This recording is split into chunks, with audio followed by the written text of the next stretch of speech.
Take us in again for the fifth time. Okay. Hello, everybody, and welcome to the Users episode 29. I'm one of your hosts, Chronologically 9. We're recording on March 5th at 1:27 a.m. Eastern Standard Time. Man, it's crazy stuff. I'm joined by. Who am I joined by? Pegasus 187, the guy who doesn't give a single fuck. Awesome. And I'm also joined by another wonderful host, if you can believe it. This old Jack Botza. He said he was leaving, and he just can't leave us alone. This is a strange episode. Let's I guess we'll get it out of the way first. Apologies to Rockmandash, Kevin, because I guess Saturday these two recorded an episode with him. They had technical problems. Sunday they recorded again with me. Technical problems. We were able to salvage a little bit of it. Tonight we tried again. Technical problems on our end and Kevin's. So, the one, the only sub that could pull himself away from Minecraft for a few moments of our time. The one and only MidiPour. How you doing?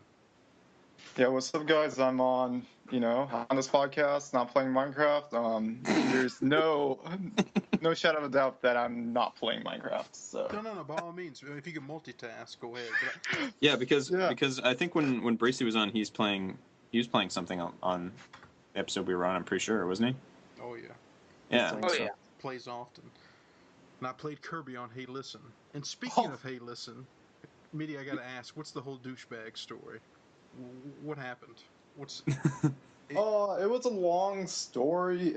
You would actually have to listen to the podcast episode yourself. There was a lot of things going on, but in general, I think that was a good episode. I think that was one of the best episodes I've been on, because me and Annoying Navi specifically, our conversation was interesting.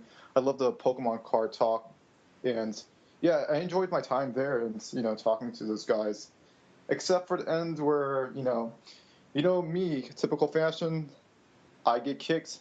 I troll. It's not a surprise. Crono Link knows. Oh yes, very much so. The community Skype chat is a wonderful place. Let me just tell you that. Yeah. Yeah, full of a bunch of trolls. We're like bandits of the community. So. the merry men of Pete's game room. Jackals and cougars. Shit, I don't know. Wow. Well, Chrono, let's go ahead and I guess what's the deal, man? Well, it's okay. So on the episode that we recorded that is unfortunately destroyed. Well, it's not destroyed, but it's just bad. So, or it's non-existent. We'll just say that. Yeah, it's so bad. It's so bad, just like the Power Glove. So yeah. So essentially, we sort of talked about the Elgin Gamers episode, but we didn't really have tons and tons to say about it. It was a good episode. Video game resellers were a really interesting group of people, and in the little sort of mini sort of segment we had at the end, I know we sort of mentioned it, and how Botza went on his little GameStop rant, and so we sort of talked about how one of the guys on the episode worked at GameStop. It was an interesting episode. It was okay, and they sort of talked about PS4 reactions and whatnot, but I think it would be kind of interesting to sort of talk about the, Pete's Game Room tour, the new thing that just came out yesterday is pretty incredible. And there was even a live stream. Pete kind of premiered his video on Twitch last evening. There were 650 people in that chat room. Yeah, that's crazy because usually he has how many people on? 100 to 200? Yeah, it's just nowhere near that many. It's just he looked at it at one point. He was like, 650 people? He was just completely blown away by that. And well, I was too. I didn't think there was going to be that many people. I thought maybe 200 or 300 people would show up, but man, it was something else. Yeah. Now okay, so me and Midi saw it. Did either of you two guys see it at all? I haven't watched it yet. I haven't been able to really set aside the time. No. Bad Rascals. No, I got to see it in all of its high definition glory. I'm gonna ask that, was the live stream, was it in HD? Yes. Oh, nice. there was some like screen tearing issues that kept happening a little bit like at the beginning, but it sort of got better as it went along, and yeah. Well, I'm not severely, and I'm not technical at all, but I noticed that the screen was smaller than the entirety of the screen on Twitch. Yeah, that sort of. I think he was trying to compensate for the tearing because I think he was trying to have it upload to YouTube at the same time he was airing it. I think so. But yeah, it was really good. I wasn't paying like rapt attention the entire time. To be honest, I actually was studying for an exam. But you're better off doing that. What are you doing? Did you take the exam today? I did take the exam today. Yes. How did the exam go? Well, let's not get into that. But that's for more. Okay, so the exam was essentially you have to know. The exam was set up so that I pretty much had to know everything that we've talked about since the beginning of the semester and like everything in the reading. I'm a pretty good student. I take good notes and I do all the reading, but like I can't remember every like specific details about every reading that we do. Chrono, okay? you better have made a good grade, man. Shit, you can't fail out of college. Well, I answered You're being recorded now. Your parents are gonna be like, "What was he doing watching that PeteDorr video? We paid good money for him to go to school." Oh, that stop rascal PeteDorr. Hey, as I said, I wasn't giving it the closest attention. I was studying. I was still studying. I can just imagine your dad like sitting in the living room, like you only see him from the back, kind of like Dr. Claw and Inspector Gadget. You just see the silhouette, and he's holding the MP3 player, listening to this podcast, and just breaks it, and just starts screaming. Oh shit! It's really. It wasn't that bad. You don't think you failed it, did you? Seriously, you don't think? Oh no, I don't think I failed. No. Okay, good. I don't think I did very well, but I don't think I failed. I answered all the questions. But you sit awake until like 5 a.m. in the morning, right? I was studying till like 5, yeah. Man, let me tell you, I woke up in the morning and I see Crono link on, and I'm like, dude, what's up? You just woke up? And he's like, no, I've been awake the whole time. I was like, oh. And I was like, what you been doing? He's like, studying. And then, yeah. But yeah, I totally sympathize with you because I procrastinate or, get my readings late. And yeah. Yeah, and yeah, I skim through the book and I don't know all the details, but sometimes I happen to do pretty well, but yeah. Yeah, same here, but because last semester I did not think I did very well, and then I ended up getting A's in almost all my classes, so I was like, oh okay. Nice. Yeah, so. Yeah. Golf claps. Your cat will come and start meowing. So. That just sounded like someone was masturbating. It wasn't just me, right? Oh my god. Well, the listeners will be able to attest to that, I suppose, right? So. You can totally be on my side, so. Yeah. Oh goodness! But seriously, the video though, like, what'd you guys think? Did it live up to the hype? Did it? To me, I liked it. I mean, it's a hell of a game room, like I've said. Like I saw his old one, then I saw the Sonic one. And, Pete, he's got an impressive game room. But I'll stay from the start. One of the things that impressed me the most in the very beginning is also one of the things I regret because he didn't have that son of a bitch lit up, and that's the Funko Land sign. Yes. Oh my god, that's exactly what I was jealous the whole time. I was like, oh man, I want that Funko Land. I didn't care about anything else except for that Funko Land. I've never even been to a Funko Land, but just that sign, I was like, damn, that sign was really cool. It really was, yeah. I mean, I don't think I'd ever been to a Funko Land either myself. I mean, KB Toys was like yeah, that was the only thing in near me for a while that was sort of had gaming related, and I barely ever went in there. I maybe went in there like 3 or 4 times. So. Is it Pete? If you ever listen to this, seriously, for the next room tour, all those neon signs and light up displays, let them breathe. Yeah, and like in 10 years or whatever, when you have the next one, right? Yeah. No, but seriously, like it was awesome. Like, you know what I want to see? All right, guys, what was this? He's totally in the dark with everything like lit up, right? And he's sipping that cup, and he's like, "Yeah, this is my game room, dog." What, champagne out of the Sonic glass? Oh, there we go. Yeah. This is my game room. I don't normally drink champagne, but when I do, it's in my game room. Well, I'm sure we'll go through things we like, which I don't think it'll be spoiling anything for Nick. But let's go ahead and address the hate he's getting, which I think is stupid because a lot of people are giving him shit, trolls as usual. But it also seems like the people that kept asking for this thing, like all the comments, the people that wanted to see the game room tour, for some reason, I know it is an hour, but you don't have to watch it at once. You know, I don't see why they're complaining that he actually put forth effort to explain everything. Yeah, that seems really like double standard. I don't know. I mean, it is an impressive collection. I mean, you know, game rooms of this size or this magnitude, you know, you need to spend time sort of looking over everything, because if you just do like a quick like 10-minute sweep, I mean, it's just not nearly enough. It's not nearly as, especially in his case, because he's got stuff hidden everywhere. Yeah, he was still finding stuff at the end. Mm-hmm. Yeah, it's really great. It was very impressive. I really loved his eco little shrine. That thing was. How many copies of Eco did he have? I think he was like 3, right? 3 or 4 sealed copies of Eco, yeah. And then he has that signed copy of Shadow of the Colossus. You know what I'm jealous specifically about? That collector's edition from Japan import. Yeah? Yeah, I need to get it. It comes packaged, coupled with Eco and Shadow of the Colossus, and it has the amazing artwork, like with the art book too, right? Mm. And it's something that I have to own, but it's like I believe like it came out for like a little over $100, and it's probably, I don't even want to look at the price now. Yeah. Seriously. Yeah, and the statue of the first Colossus that he had there, that was wicked awesome as well. Yeah, I agree. Yeah, I mean, I like the little nice touches, like the store displays, like coming September 22nd. Like he had like a lot of those, you know, I guess promotional stuff just scattered about, which I guess added to the whole shrine appeal, if you will. Yeah. I have a question. I didn't have audio at the time, but he picked out World of Warcraft specifically. What did he say?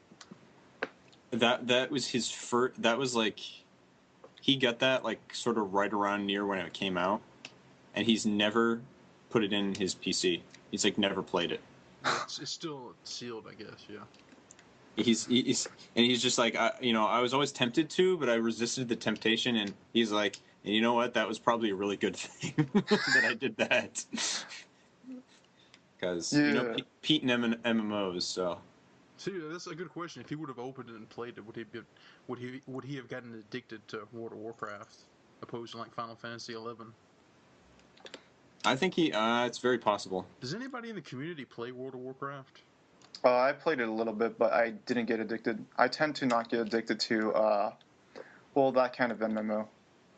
The last one I tried was DC Universe. Yeah, a lot of people have a lot of good things to say about it, but usually I hear that it's very it involves cooldowns, but it's more action packed. Yeah, am I correct? It's like a watered down action. And I don't know, like put it this way, I bought it like the first week it came out, and then I got like a month or a couple of months free, and this was back, I paid full price, you couldn't trade it in, and you still had to pay for it monthly. I know it's all free now, but it didn't impress me that much, so I'm not a big I guess multiplayer online MMO type of thing anyway. But yeah, I mean you're right, it's more action based, and I thought that would be more appealing to me, but it's a crap engine for the most part. Yeah, I heard like some people compare it to like a game like Terra, which still has the MMO roots, but is a little bit more gearing towards the action side. But it's still, an MMO. That's what a friend of mine plays this free to play game that uses Source. It's called like Vindictus or something like that. Oh, I played that. Yeah. Yeah, it's fun. Yeah, he's been trying to convince me to play it, but I'm just like, nope, not really interested. Sorry.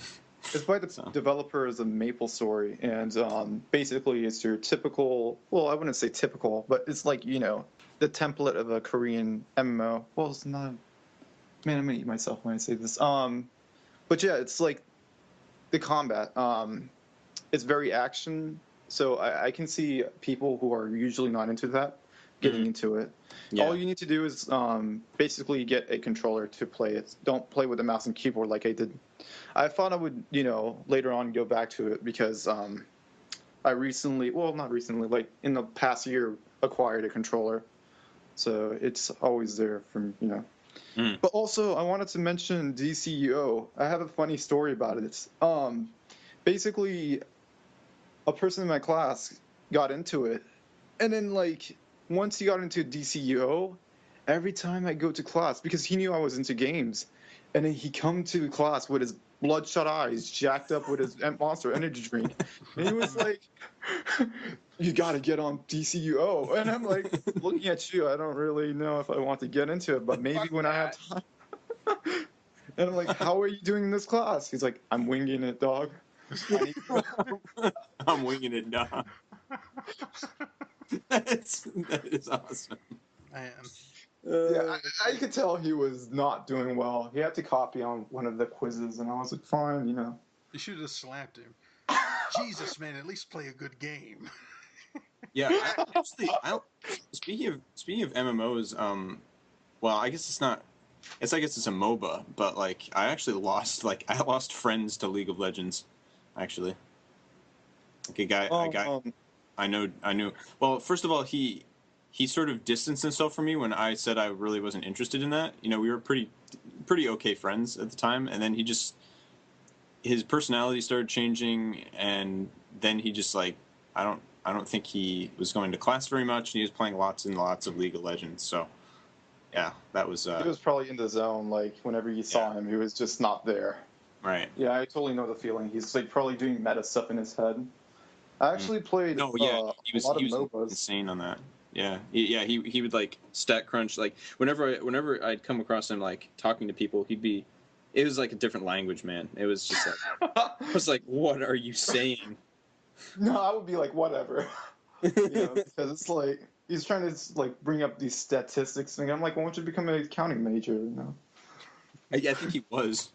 Well, that explains a lot why he got super addicted. It's like number crunching. But anyways, yeah, I played a bunch of MOBAs. There was a 3D MOBA Pete got into a little bit. He gave me an invite, and I played that. Well, do you guys remember the name of it? Oh, it was like crap. I remember him talking about it like a lot, and yeah. Is it on Xbox? No, it's on the PC. Okay, I'm thinking of that Avatar adventure game for some reason. I know that's not it now. What's that called? Well, it slips my tongue. I didn't play that much. I played like a couple, like half a dozen sessions, and that was pretty good. It was much more intuitive than probably League of Legends, which I've never played League of Legends, but I played Dota 2, so I kind of know the click, sort of thing. Yeah. And yeah, that wasn't bad. And then I played, Dota 2, which is compared to League of Legends, but it's not exactly apparently. And I don't think MOBA was my thing until I played Awesome Knots. Oh, that game is so much fun. I played that at a friend's house one time. Yeah, me and like the group, like we played that sometimes, and that's a lot of fun. It's like a 2D platformer, but a MOBA. But I think just because that it is a 2D platformer, I can really get into it, and it's not as hard to figure out what's going on, and the controls don't feel as daunting to me. Yeah. Yeah. So yeah, if you're trying to get into MOBA, definitely try that. It's much more casual. Get a bunch of friends, get 6 people, and then play. Yeah, that is a really great one. Well, one thing, going back to sort of the live stream, one thing I was really impressed by, though, wasn't actually during the live stream, but it was the fact that after it was over, Pete stayed for an hour and answered questions in that. There's probably like 300 people still remaining. And I'd say maybe like half of those people, or I don't know how many people, but there are a lot of people still spamming, questions in the chat. And, he stayed and answered like a lot of them for like an hour. So basically what he's trying to say is, if you ask the questions, 4 seconds later, your question already disappeared from the chat box. Yeah. It was insane, but he was still, even though it was going by so fast, he was still answering questions to people. Well, Crono, let me ask you this. Oh. I want to see if he answered this one specifically. And this is like one of his, obviously as a focuses on a Sonic collection, but there's one item I've always been curious about, which, I like my rare items. like prototypes and stuff, but it's literally one of a kind. It's that statue that's on top of his glass cases, and I believe it was like in the president or CEO's office of Sega. He's mentioned it before in videos, and he kind of briefly mentioned it in this one. I don't think he went into detail about it, but did he answer like how he came into possession of that? I don't think so. I did have to I had to do something at one point, and I actually stepped away, but then I came back. I don't think he answered that question though. Because that's a hell of a piece to collection right there. I mean, you think about how crazy people are with the Sonic stuff and like supersonic plushes and statues that go for like hundreds of thousands. The champagne glass, like we talked about, but like that statue was just like like a grail, It really is, yeah. Yeah, I was as much as I was getting upset about people spamming in the chat, I spammed questions myself. So I had really wanted this answered because I'd noticed it disappeared recently, and I was wondering if he had still had, and I didn't see it in the tour, so I was wondering if he still had it, and that was the statue of Monkey from Enslaved Odyssey to the West, and it turns out he said he sold it, so which I thought was too bad because I thought that was really, really awesome, but. I think that was pretty limited in and of itself too. So I know there's so much stuff in there; it's hard to pinpoint stuff now. I will say this. I'll go ahead and throw this out there. This he went over. He had some Sega Genesis reproductions. A couple of them are good, like Pulse Man, but there's one in particular called Battle Mania 2, and I guess this is for PeteDorr mainly. For anybody, recommendations. I've got it's for part of the Troubleshooter series. It's called Troubleshooter. Came out for the Genesis, and there was a Japan only. It's called Battle Mania 2 Troubleshooter Vintage. It was like a Japan only sequel, but you can get reproductions, but excellent shoot 'em ups. Classier anime babes than Death Smiles. Just saying, PeteDorr. Hello. Yeah, you cut out there for a sec. Yeah, it got quiet and I got nervous. No, I'm still here, don't worry. No, don't worry, I'm just playing Minecraft, so... No. Yeah. Well, let me jump to this real quick, Midi, because this was on the show notes. Again, sorry, Rockmandash, we're going to have you on again. But one of the show notes, and even if he was here now, this would be the second time, I suppose, he would be answering this question.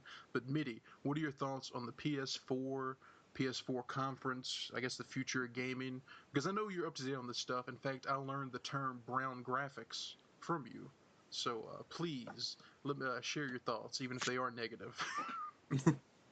Well, actually, I don't have as much of a negative opinion as some people do. Well, first off, I wasn't with the guys when they were watching the thing, and well, where do I start? First off, I acknowledge that the video game footage we saw probably weren't going to be what we are eventually going to get, which I'm pretty sure everybody, I think I've seen a lot of people say that, like, this is not what we're going to get. This is not gameplay footage. A lot of it is just, trying to make it look, well, brown, as they always call it. And then, I try to be optimistic, and the Media Molecule game looks interesting, and, what was that one game, Knack? I think they showed in the beginning. It looked like a Pixar or something like that game. That didn't look bad. But in general, I wasn't interested in the controller, the social media thing, and because it seemed like that's the specific thing that really bothered me more than just going for graphics. It just seemed like the social networking controller thing or the video recording thing was shoehorned in, and I just rather not have that going on. I would rather them focus more on the games and show more IPs, which they partially done, but not really. And I won't say that I'm completely unimpressed by next-gen graphics, because when I think everybody said the same thing as me. When we saw Ubisoft's game, Watch Dogs, everybody was blown. And part of the reason was, it's interesting where they're taking the game in terms of completely different from what we've seen, but at the same time, it looked like in a sandbox GTA sort of game, but more, up to snuff with the current technology. So yeah, that game does look pretty great, I have to say. Whether I would get the PS4 just for those graphics, no. I actually ordered I think Chrono Link knows this. I ordered PC parts. I ordered a Radeon 7850 for $200, and I think I'm going to be more content with that. Yeah, you were just doing that tonight, weren't you? Yeah, I was doing it tonight. So, and then with that, I'm getting BioShock Infinite and Tomb Raider. So, yeah, I think Sony will really have to show what games they have at the launch window, specifically at the launch window. And I want to say, part of the thing that bothers me is that, the PS3 tried to be a PC. Well, it basically felt like a PC, and then the 360 felt like a PC, and then the PS4 is feeling more like a PC. And it's like, what's going on? Why won't I just get a PC? This is not why I want consoles. Well, didn't Sony do that in the beginning with the PS2 when they launched that? They were trying to say it would replace the PC in a way. And you cannot replace PC gaming, I think. No, you can't. But PCs are still so far advanced. Mm-hmm. It's insane. No, yeah, I mean, you can't replace the PC. But I just think, I think that's kind of what sparked the original Xbox, is because Sony was getting kind of an ego about it. And if you look at the PS2 and the PS3, they're great entertainment systems. Because, the PS2 had the DVD player, PS3 with the Blu-ray player. It makes sense with their whole TV, digital entertainment, home center kind of vibe. But right. And especially it shines with Uncharted. I'll mention it again because those games are getting played out definitely, but they were assuring because if you take the PS3 or a console, it's kind of like that interactive movie experience. Like I said, DVD player, Blu-ray player. Blu-ray player, yeah. I was going to say. Now the game's like an interactive movie because face it, Uncharted is a lot better than Indiana Jones 4. Shit. National Treasure was better than Indiana Jones 4. I like National Treasure. I have to say, I got a soft spot for National Treasure. I got a soft spot for it. I've never seen the sequel, but what I'm saying is though that a video game can be that fun, but also be better than its film counterparts that it's gaining inspiration from. But Sony, they need to go in that direction as far as trying to make a computing power machine or nah. Right. Well, I have a question for you guys. What's that, Midi? Oh, Pegasus, go ahead. Go ahead. No, you go ahead, Midi. I wanted to ask you guys, with Nintendo Direct and Sony's PS4 conference, do you guys feel like they're showing a lot too soon? Whereas, now they're saying, oh, this is coming soon, check it out in E3, but they're not showing anything. Or, they're trying, it feels everything is half done. Yeah, I always feel like they're not showing enough. Yeah. Well, they did use the PS4 conference. They didn't show the system, and I think this could be. I'm hoping I'm wrong on this, but maybe this no use game thing with no physical media might be true. I hope I'm wrong on this. Maybe that's why they didn't show the system. Well, yeah, I mean, it also makes you think because we know it's not going to be backwards compatible. It might not even have a disc drive or a Blu-ray player. Because it depends on what disc medium they're using in the first place, but yeah, like we said, it could go. We know it's going to go digital only sometime or another. It could be as soon as this next generation. But the things the video recording, I guess to post online. I mean that's cool, but like I said, that's just more convenience, tech savvy. That's not like a PC approach. This is kind of I guess convenience factor what people are already doing now, which. I don't like all the social aspect to it. Black Ops 2 has the ability you can live stream your games from the system. I guess you can link up your Twitch account and live stream it, which is interesting idea. Yeah, I think that might be kind of what they're going for a little bit. It'll be cool, but they don't need to keep trying to do all these PC techniques because PC's always going to be able to do it better. I mean, exactly. Yeah. And the PC master race will stand by that. Yeah, PeteDorr put it best.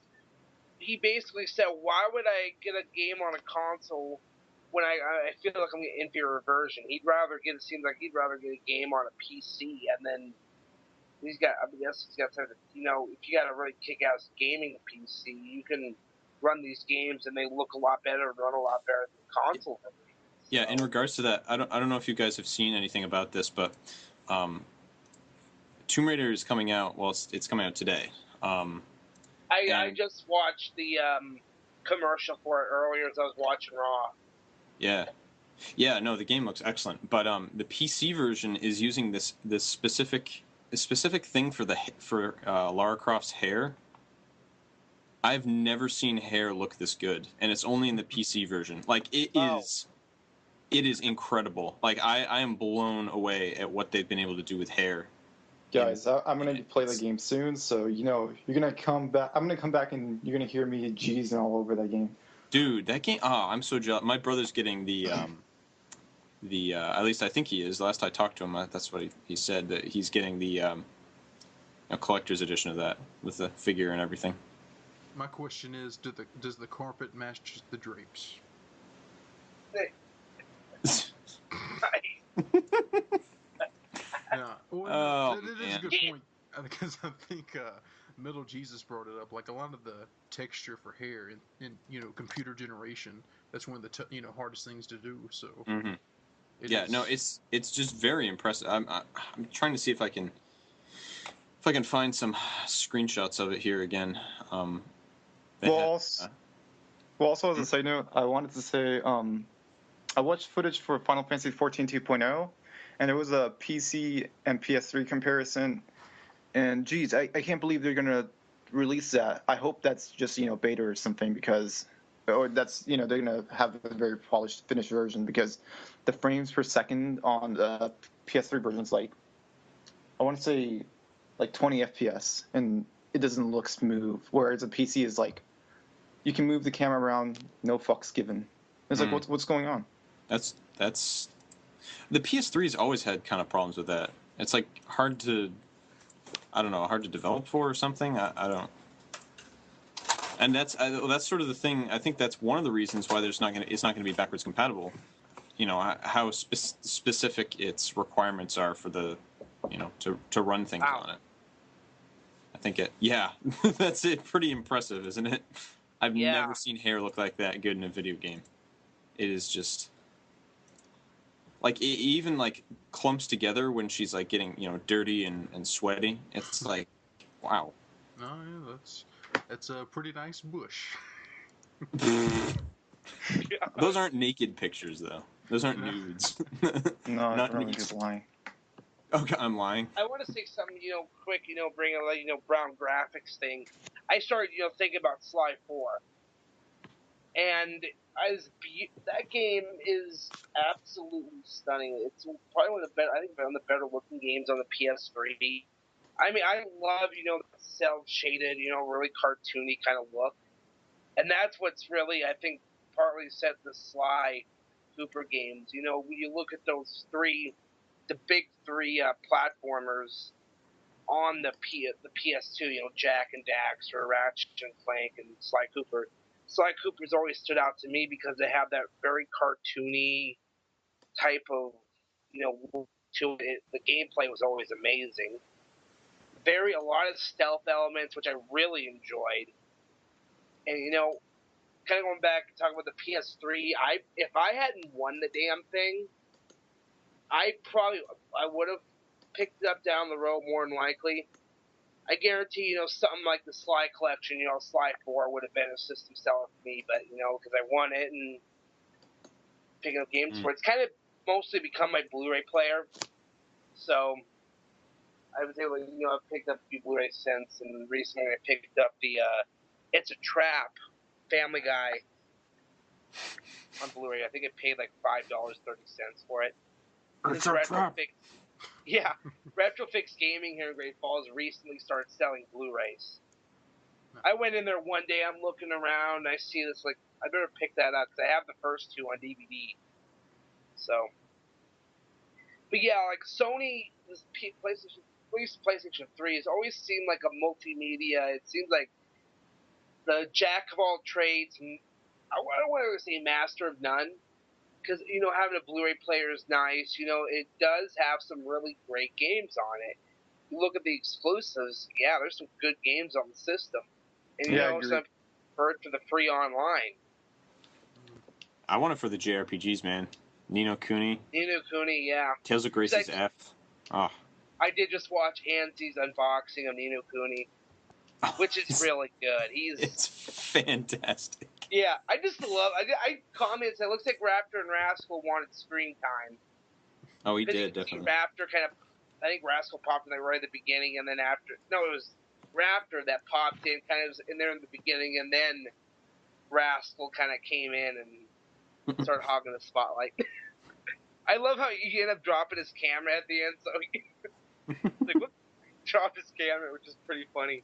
It's great, yeah. That was a great unboxing. So do you want to go on to games we've been playing? A bit? Maybe? Mm-hmm. Potentially? Yep. Yeah, that's cool. Midi? Well, let me ask you this real quick before we go into it.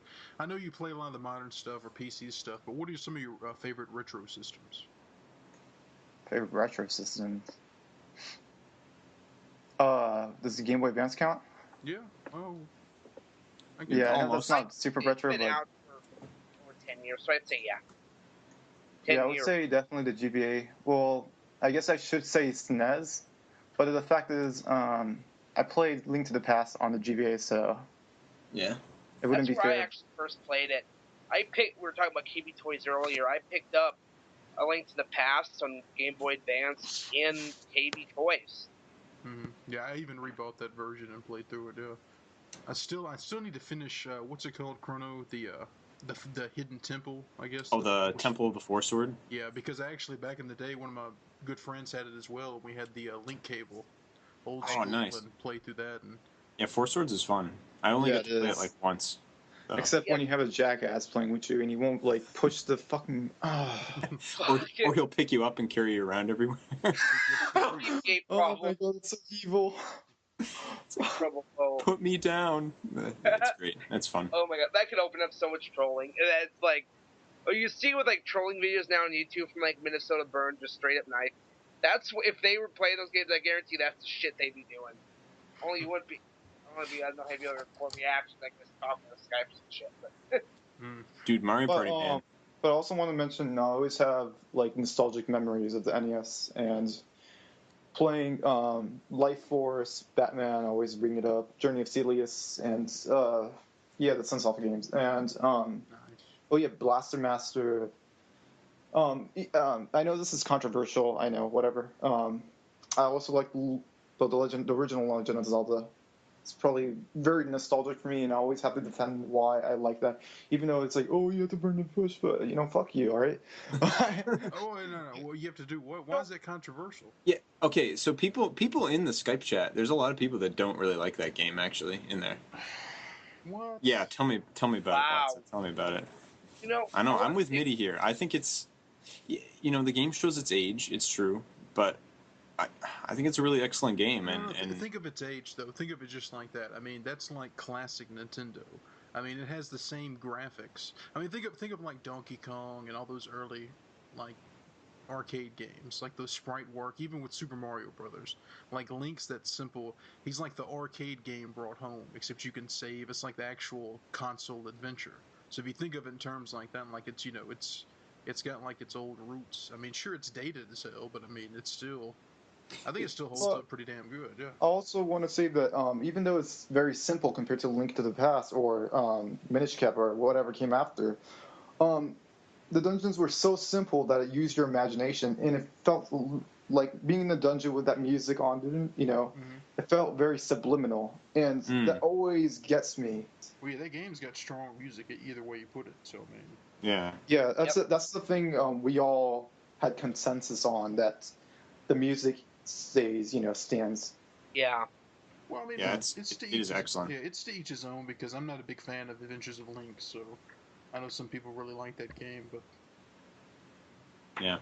See, the problem that most people seem to have with the original, or at least in the Skype chat they were talking about, was just that you have to find, the hunts. So like, you have to use a candle in specific places, and you have to burn all these. You can only use it once once in a zone, and a screen. Then you have to, once a screen, then you have to come back and you have to burn all these bushes and try to figure out which one is the right one to burn, and Well, yeah, it took me a while to figure out how to get to the last dungeon. I wouldn't. And that one too, yeah. That's not too easy. Yeah. I want to say this. The Game Boy Advance did a great job. It had a lot of great re-releases. The Super Mario Advance games, A Link to the Past. They had the classic NES series on there, so Legend of Zelda, Zelda 2, Metroid, Super Mario Brothers, etc. And I mean, some of them, there were some that got a couple of, functional upgrades. The Super Mario Advance, it definitely felt a lot better than the NES version. Yeah. There's a lot more to it, Super Mario, Advance 2, and then 3, and then I have a question. I've never played All Stars. Is it different from that one? It's generally the same kind of version that was on All Stars. Put it this way, because I actually really enjoy playing Super Mario 2 on the Game Boy Advance. I think it's like the original Super Mario Advance. Yeah, But yeah, Midi, it's basically the same thing as Mario All-Stars, except, and this is the part that a lot of people give the game shit about, is because it has the voices. The voices, yeah, like the Super Mario 64 sound effects, it's a me, Mario, and then he's jumping. Yeah. It has a lot of that stuff thrown in there, which it is annoying, but it's not nearly as annoying as, like, well, no offense, Crono, but Link, Yeah, that's pretty... Yeah. It's pretty bad. The only reason reason that one's so bad is just because of how fast you can swing your sword in the original Link to the Past.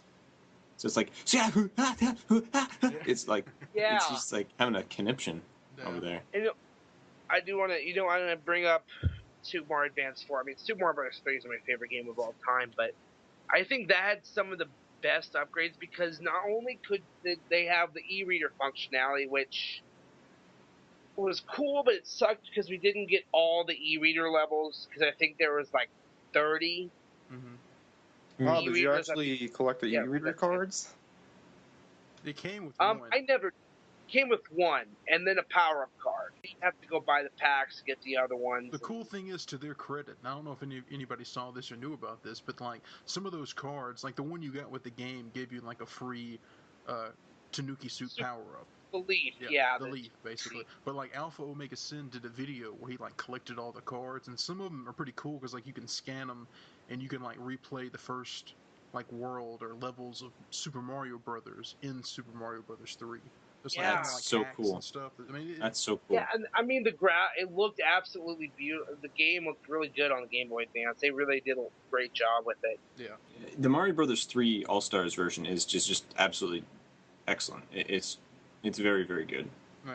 I mean, the e-reader gimmick, I mean, it's bullshit. The e-reader kind of... In a way, it was like a precursor to downloadable content. Yeah, I mean, that's what I'm saying. They did, like, some of those hacks, they were kind of cool content, but yeah. But, I mean, if you haven't played them, if you can get them cheap, I mean, they're good ports, plus the fact you can play them on the go, like, laying on the couch, play Mario 3 All-Stars. I have all of them, so... It's pretty damn good, yeah. Oh, there you go. Here's the thing. If you want to, and, if you want to be able to play the other e-reader levels, like the 20 that weren't released, you can do a little digging, emulator and save states and all that, and you'll be able to find them. Some of them are kind of interesting, but e-reader decided the e-reader flopped. Yeah. A lot of that stuff flops. I remember I had a Game Boy camera because it was like $20. It won. Oh, I have that. I had a green one. I never got the printer, but I remember I got the silver one. So. Because you can get these amazing photos on your Game Boy. Oh my god, they're so terrible. Midi, you remember that juggling game that was on there? Oh no, I do not. But it's such a piece of shit. It's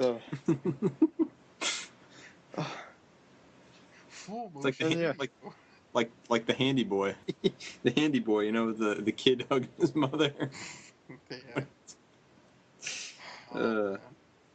But growing up, I was predominantly a Nintendo kid, and I do acknowledge European kids. I do need to play some more Sega, give some Sega love, but you know what? I mean, yeah, you were talking about Life Force and Batman. Those are two games I have on the NES, and Batman, I think, is one of my favorites on the system.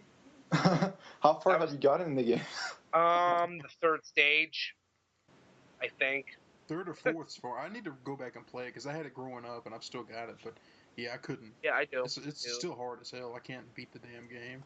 I need to give that a shot myself. Well, you're gonna rip your hair apart. Speaking of, classic games from which hair? The NES and Super Nintendo area, I'll be enjoying Chrono Trigger. I would say in 17, 18 hours. Oh, awesome. When I get home from work, because it will be in the mail, because I did get, a free 30-day trial for Amazon Prime, so I went and picked the 1-day shipping, which was like $4, which is, fine, I'll pay it, and I'll pick up Chrono Trigger on the DS. New. Yeah. So we're going to hear from you beating all 15 endings, or? No, probably not. It's honestly, it's not actually all that hard to get all the endings, simply because after you beat the game, new game. Hello. It's super fast. Cut off for me too. So fast. You cut out for a second. Oh, I cut out? Oh. Sound like a Borg. Speaking of Borg, that was something exciting. I saw that the Best of Both Worlds Part 1 and 2 are going to be cut into a single feature and be shown at theaters coming up in May or April or something like that. And really? Yeah, I'm really I really want to go see that, man. That is like Star Trek at its finest right there. But anyways, did Riker, was he with or without the beard in those episodes, Chrono? He had the beard. He had the beard. Okay, now we're talking. Yeah, okay, season 1 and 2 pretty bad. This just there's some good episodes in there, but 3 is really when it started to hold its own. But then 7 was again not too great. It was again an okay season. Last episode was really good, but we didn't have a Star Trek discussion on this, man. We've had Star Wars. I love Star Trek just almost as much. What you need to do is get Metcar on. Apparently he's a Z-list fan, so. Oh, sweet. Well, let me go ahead and bring this up. I was going to say the only Star Trek episodes, the only good ones are the ones that have Whoopi Goldberg in them. But Chrono, I got to ask, Last Dragon, have you watched it yet? Damn it, no. I'm sorry. Now, I'm sorry. There's one thing I want to mention, and I know I talked to Bracy about it. I don't know if I mentioned on the podcast, but it's happened a while back. But at least Pegasus, you'll know what I'm talking about since you've seen the film. But Bruce Leroy's little brother in the film? Yeah. He passed away a couple months ago. Really? Really. It sucks, and it was funny because whenever I would mention to people, it was always funny to quote his lines, get your hands off my woman. It's a good, thing to quote for people who've seen the film. But the point I'm making is that until he died, I didn't know this. And if you guys are familiar with the Sugar Hill Gang, correct? Sounds familiar. Rapper's Delight? Absolutely not. Yeah, I do. I do know that song. Okay, right. Rapper's Delight. Midi, look it up on YouTube. Same for you, Crono. But Master G, the baby of the bunch, with the little face and the little brown eyes. I love saying that even though nobody knows what I'm talking about. But basically, the third member, Master G of the Sugar Hill Gang, he was the older brother of the guy that passed away. That was horrible. I can't think of his real name, but Bruce Leroy's little brother in The Last Dragon. The thing that's shocking is that growing up, I've always been a Sugar Hill Gang fan, and never putting the two together because they look the same and they sound the same. So it's kind of weird. He'll live through that. But I'm going to post a link to the chat, and for anybody listening, if you're a big fan of The Fresh Prince of Bel-Air, you might remember this scene. It's Sugar Hill Gang. Now, Midi, I want you to watch it too. I can't. I'm on my iPad. We'll at least go ahead and what recent games you've been playing while I look this up. Well, right now I'm playing Minecraft, and Shit. And I'm getting raped by a creeper, and then they built a large monolithic lava thing. I have no idea what's going on. They're probably having a discussion of what they're gonna build, which is always fun. It's right now it's 5 people from the group chats, which is Virtual Guild, and we're having a lot of fun. I definitely recommend playing Minecraft if you're a creative person. I love watching videos on Minecraft. I'm not the greatest person in this game. I just come in, mess around. I don't want to, put too much time in it, but it's fun just to getting on with a lot of people, and yeah. Minecraft is great. I'm more of a Terraria person myself, but I love Terraria too. Because I can actually run that on my computer. So, but I love going on Terraria and getting the hearts. Exploring, yeah. Oh yeah. Underground. The underground theme is awesome. Oh yeah, the underground theme is pretty great. And also, I mentioned this in Hey Listen podcast. I been addicted to Path of Exile, and I've been playing probably, I want to say 200 hours of it in the past month. Wow. It's a ridiculous amount. I've been playing with a foreign member, Majin, and we're about the same level. I beat the game like 7 or 8 times, and I actually beat the last difficulty. It's a lot of fun. It's basically Diablo. If you like Diablo, it's free to play, and I recommend anyone who's into that, to get in, and let me know in the forum. Also, I barely started BioShock. I said I would play it, but I said I would play today, starting today. Played a little bit, then I went to Path of Exile, but I just want to say I'm gonna have my BioShock fix up until leading to the release of BioShock Infinite, which is in 3 weeks. I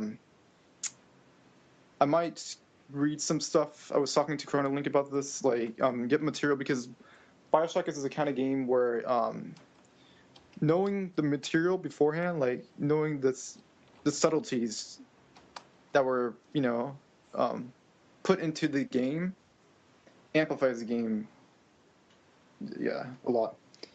And I know, Crono Link, you heard me ramble on about American exceptionalism, objectivism, and all that sort of stuff. And yeah.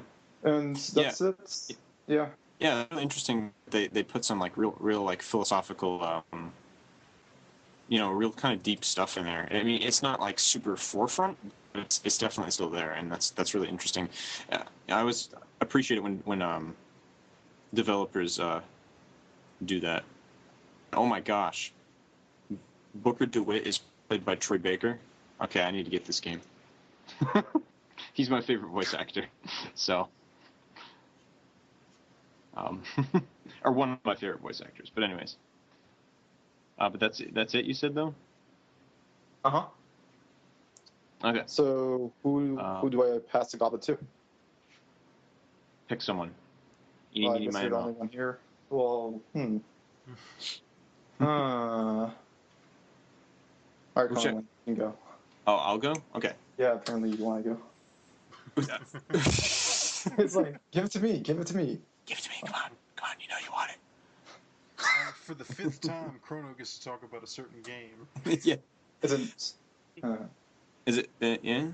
Yeah. Well, we'll get to that in a couple seconds here. So, as I mentioned I guess nobody knows that though. So, played a little bit of Metal Gear Rising: Revengeance. It's a lot of fun. Great game.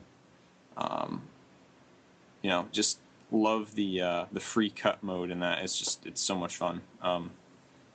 Action's really great. I'm really enjoying the story, even though I don't necessarily understand everything that's going on in it. So, do you know if it takes place after Metal Gear 4? Or it is. It's after Solid 4. Yeah, okay. It's about, I think, 10 years after Solid 4. I think it is. Yeah. So maybe 8. I don't remember specifics. So, but yeah, it's good.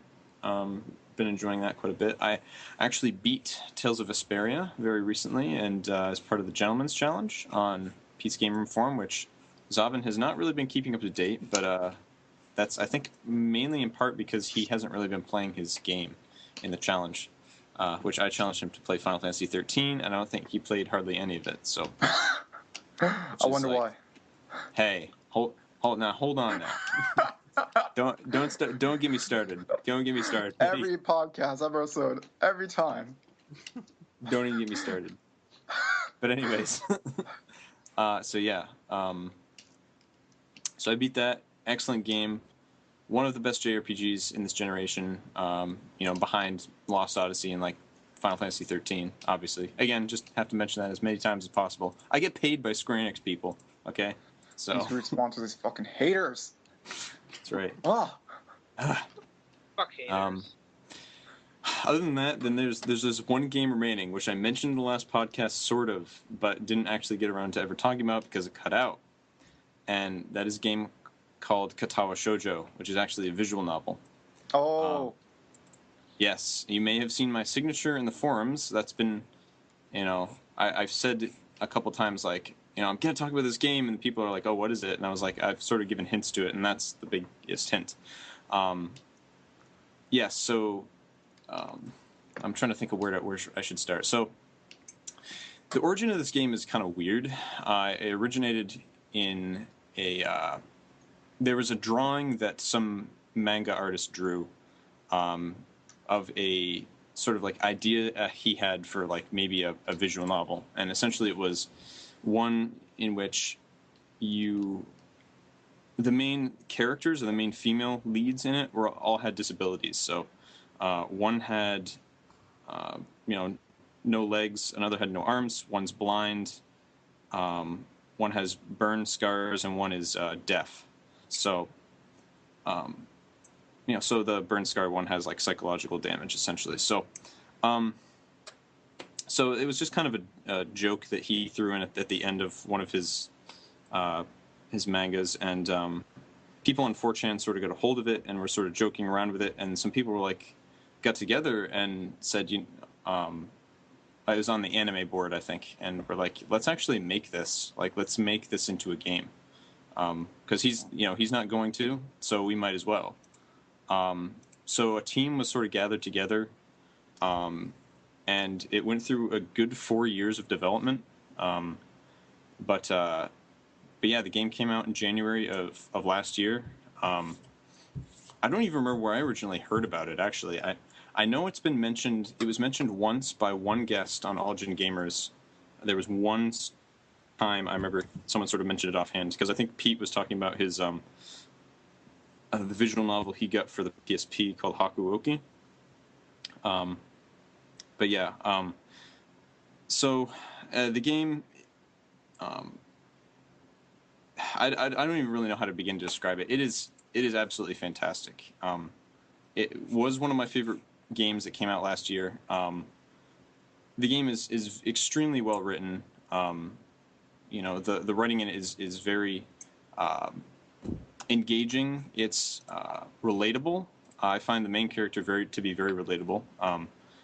Sort of he's kind of, so essentially what happens at the very beginning of the game is it's actually kind of like you thought happens. So essentially the main character gets a note from a girl he has a crush on at his school, and so they go after school, and she confesses to him that she likes him, and kind of, would you want to go on a date? But then he has a heart attack, and it turns out that he has cardiac arrhythmia, so he has to be transferred to school for disabled people,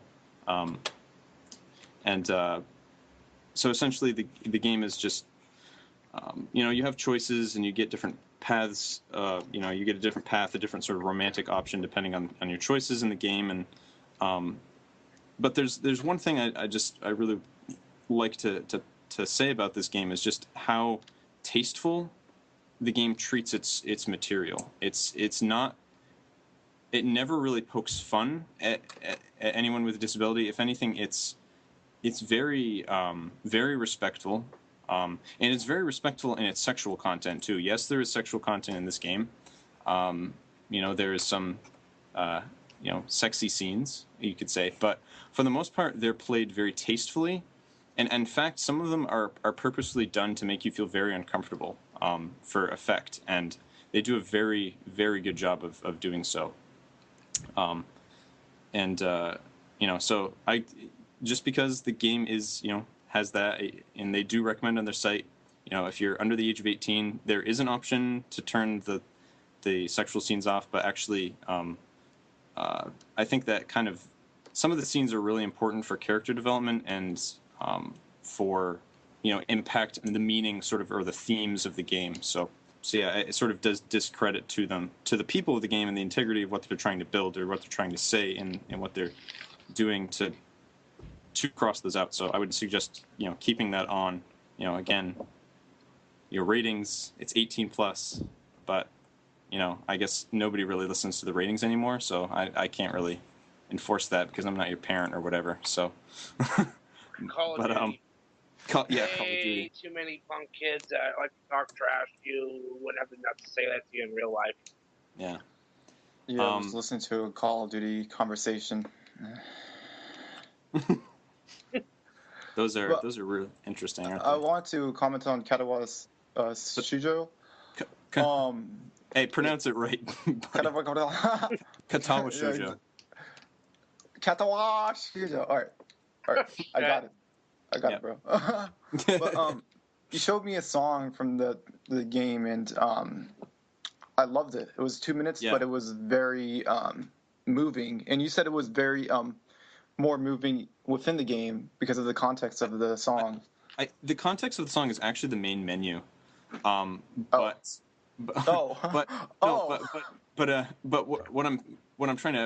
want to explain though is that the game, it takes on more meaning every time you sort of load up the game. It sort of harkens back to this, sort of the experiences that you've had with, reading these characters and you're getting to know these people, and it's just, the track is very moving. It really is. It's, kind of cutesy, but it takes on more tones of nostalgia and wistfulness, I guess you could say, the more you sort of load it up and listen to it. And the soundtrack is just spot on and it is so good.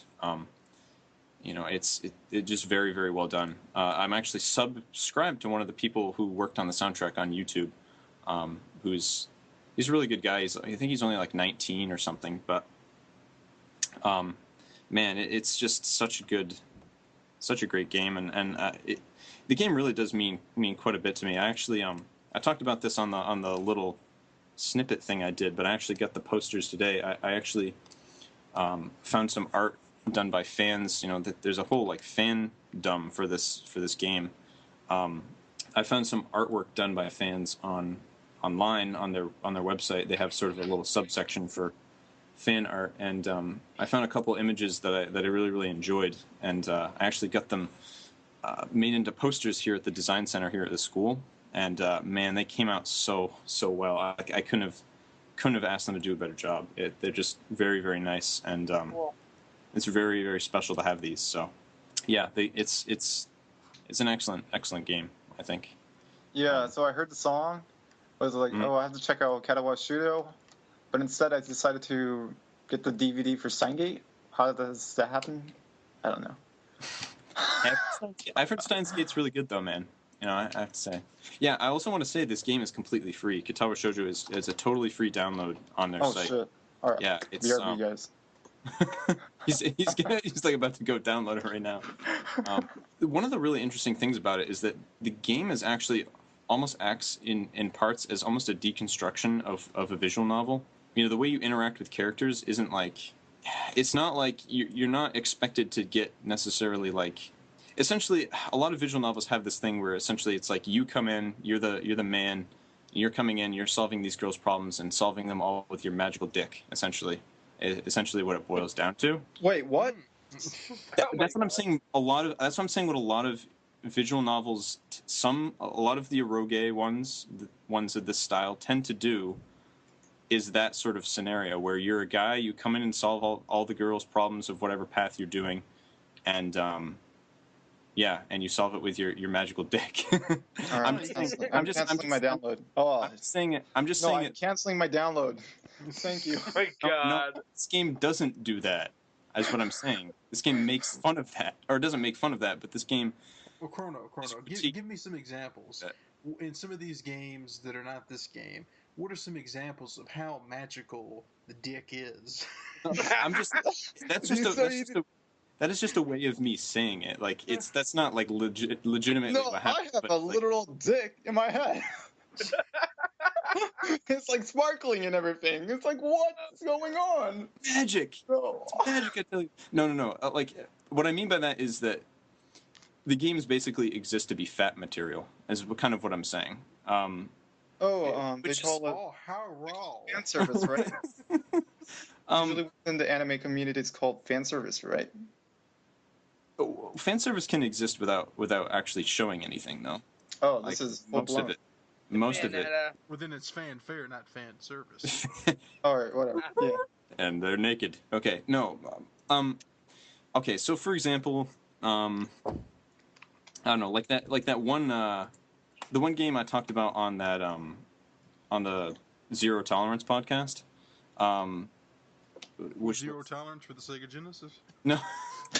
No. Oh my god. It was a game called True Love, and basically it was this game where you were just a high school student and blah blah blah. There was like 8 different girls' paths, but essentially it was like you were just a despicable human being in that game. First of all, the main character is written like a just complete horrible person, so essentially like what would happen would be you would say a certain thing and you'd sort of get close to this person, and then all of a sudden they just kind of throw themselves at you, and then you'd have sex, essentially, eventually down the line. It doesn't really build much of a relationship. I guess you could say it's not very realistic or down to earth in a sense, and it just sort of seems to be thrown in for the sake of throwing it in. Or I'm trying to think of like other examples, or to maybe illustrate better the helping or solving their problems. So I'll just make up a scenario. Say one of the female characters is like, I don't know, has some like problem with her past, like she's estranged from her parents or some garbage like that. Essentially, what will happen in her path, or her side of the story, is you go down her path and you'll essentially sort of help her to come to grips with her past. You'll help her sort of maybe solve tensions between her and her family, and then she'll fall in love with you, and you'll have sex, basically. So basically Chobits.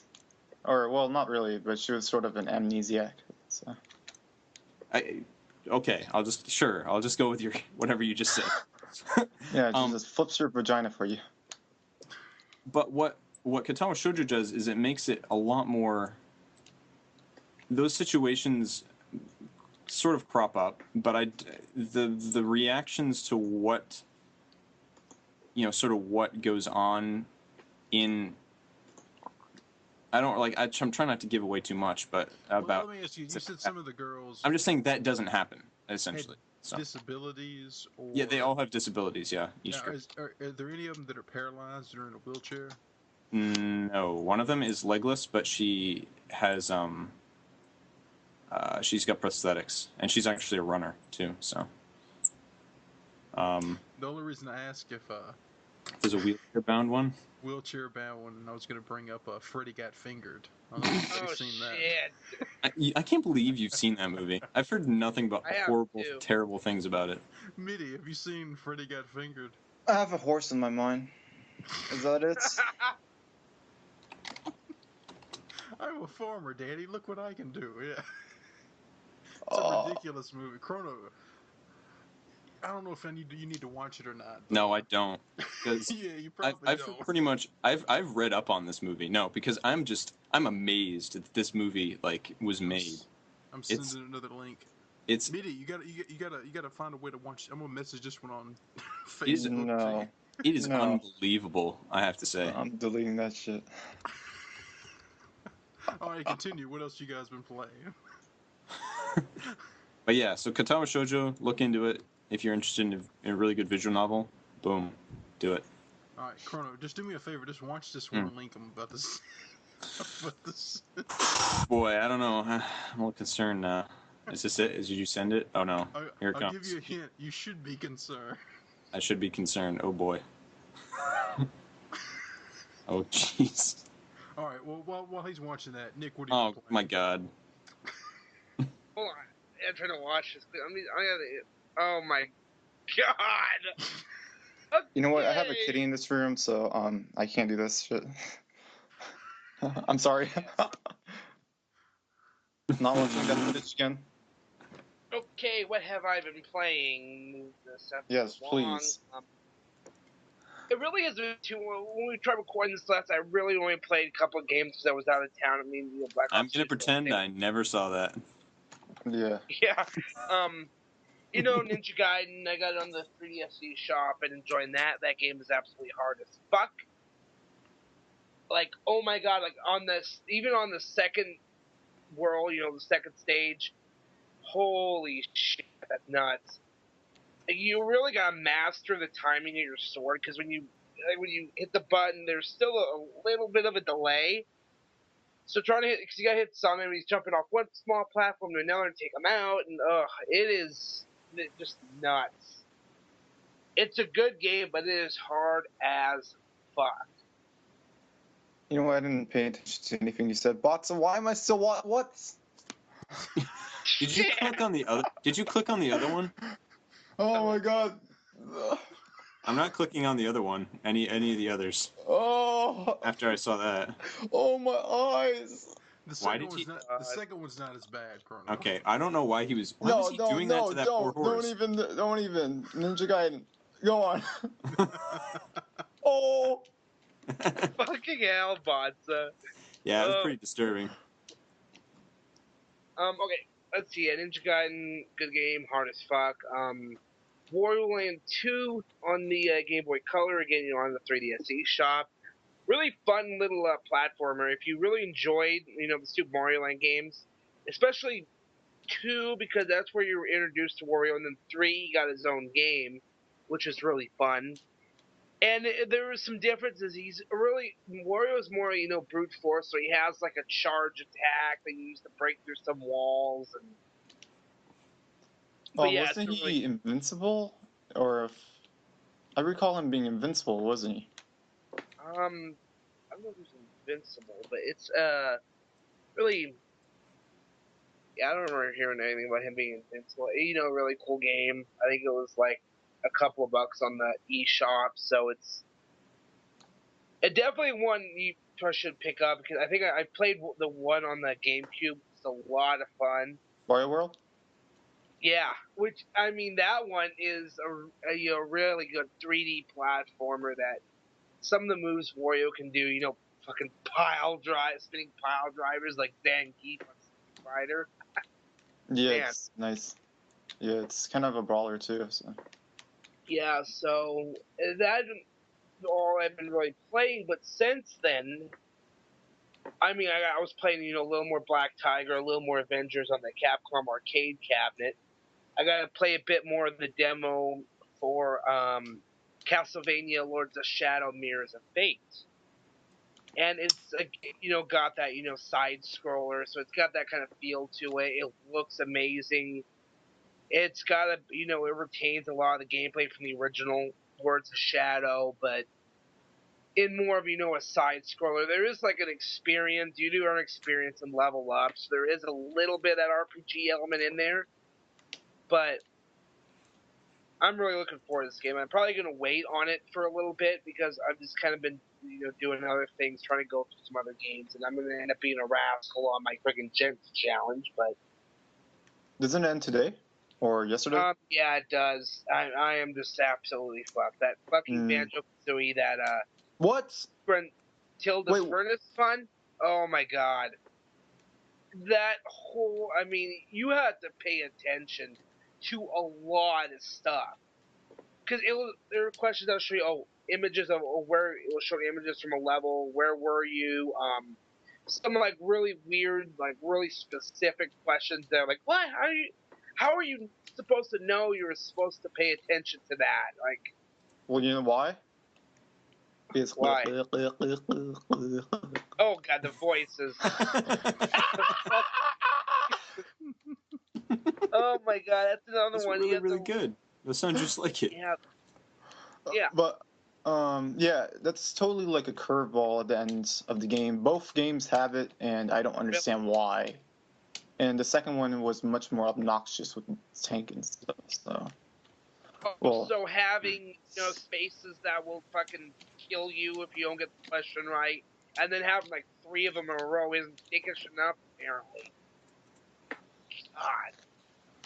But well, at least you got that far, right? So it's not a big. You're not big of a rascal as me. But yeah, what did you think of the game? I Was it really your cup of tea? Did you think it didn't age well? I love 3D platformers. I love those kind of games. It's definitely unique. Yeah. It definitely did a couple of really good things. It really set itself apart, from the Super Mario Brothers, games like that. Yeah, I was glad I picked it up. I think I watched Yuri of Wynn's review on it, and then immediately I downloaded it on Xbox Live Arcade. Did Yuri of Wynn do a review or a unknown what was it called? I think it was a review. It might have been a review on it because I know. Let me look it up. Oh! I think I've watched it where he was talking about Banjo-Kazooie 3. No, Banjo 3. That might have been it. Yeah. Because he was showing early footage. I remember seeing in magazines of grunty in GameCube graphics before the game got canceled and all that jazz. Never came to fruition, of course. Then nuts and bolts. Yeah, let's not talk about that.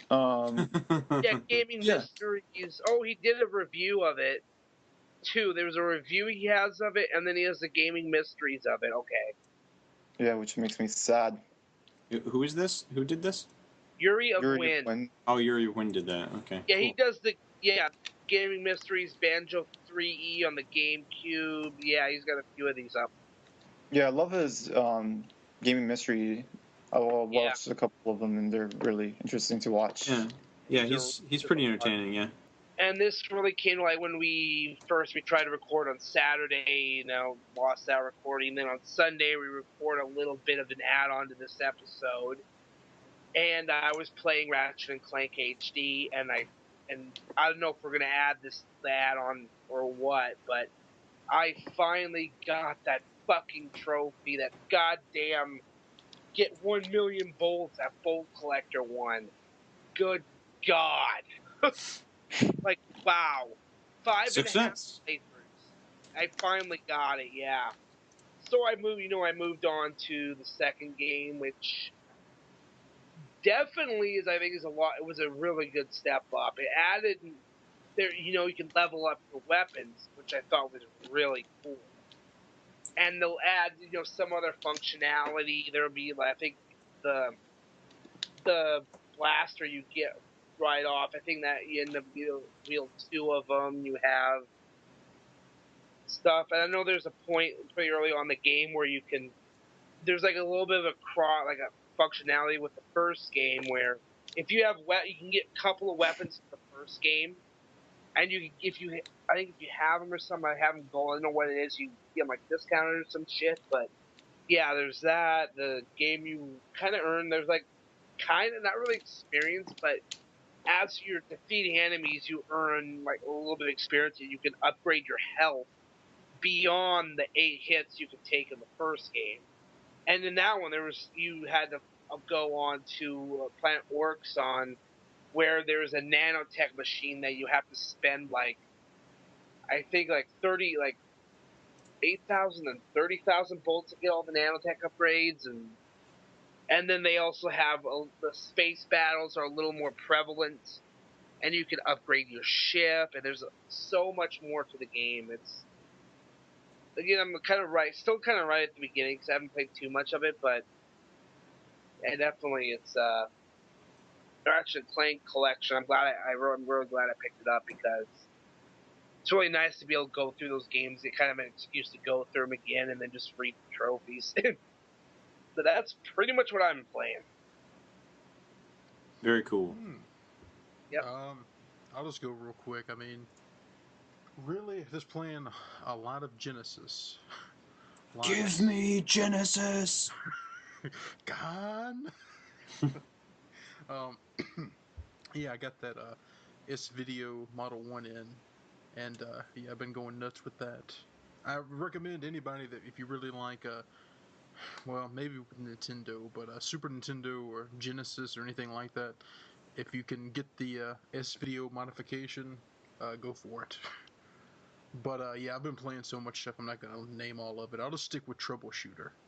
Anybody that wants a good horizontal shoot 'em up, look into Troubleshooter and Battlemania 2 Reproduction. Because like I said, it's Japan only, but in fact it's one of the rare Japan games, so I mean, you can just play the ROM, or like I said, you can spend like $30 and get the reproduction. But I will close on this. And Midi, unfortunately, I can't go into this story because, like I said, once this part of the episode ends, we'll go further into the past and listen to my GameStop rant. But I will close on this. Chrono, I did order it today, overnight shipping, because 3 to 5 day was only $4.95. That's not bad. Overnight was like $10.95, and there's no sales tax, so it's win-win. So I ordered the lamp, Metal Gear Plasma will be here tomorrow. Yeah. And I look forward to it. And I started thinking about it. It's awesome because, like I said, I always wanted one of those like lamps like that. But it's also like the Sword and the Stone and like Thor's hammer. Only the worthy can pick it up. So I know when I first plug it in, I'm gonna touch it and I'm gonna be But yeah, I actually look forward to the game as well. So that's Metal Gear Rising, if you know what I'm talking about, Midi. Yeah, I know what you're talking about. The lamp. Yeah. Oh yeah. Over the game, Chrono. If you like the game, I mean, it looks fun. But like I said, I didn't play the demo, and you saw how that turned out with Resident Evil 6. So hopefully, this one just looks like fun. You've played Bayonetta, right, Chrono? Yeah, I played the first few levels. Yeah. Well, it's a great game. Is it similar to that kinda, or is it?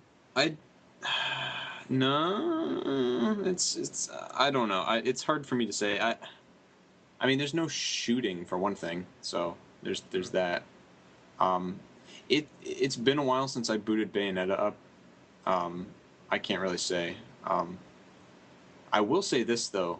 There's a free run sort of in this game where it's essentially you hold down the trigger and you just run, and it just feels so cool because you automatically like sort of go under or jump over obstacles and stuff, and it just makes you feel like you're just like so powerful. It's awesome.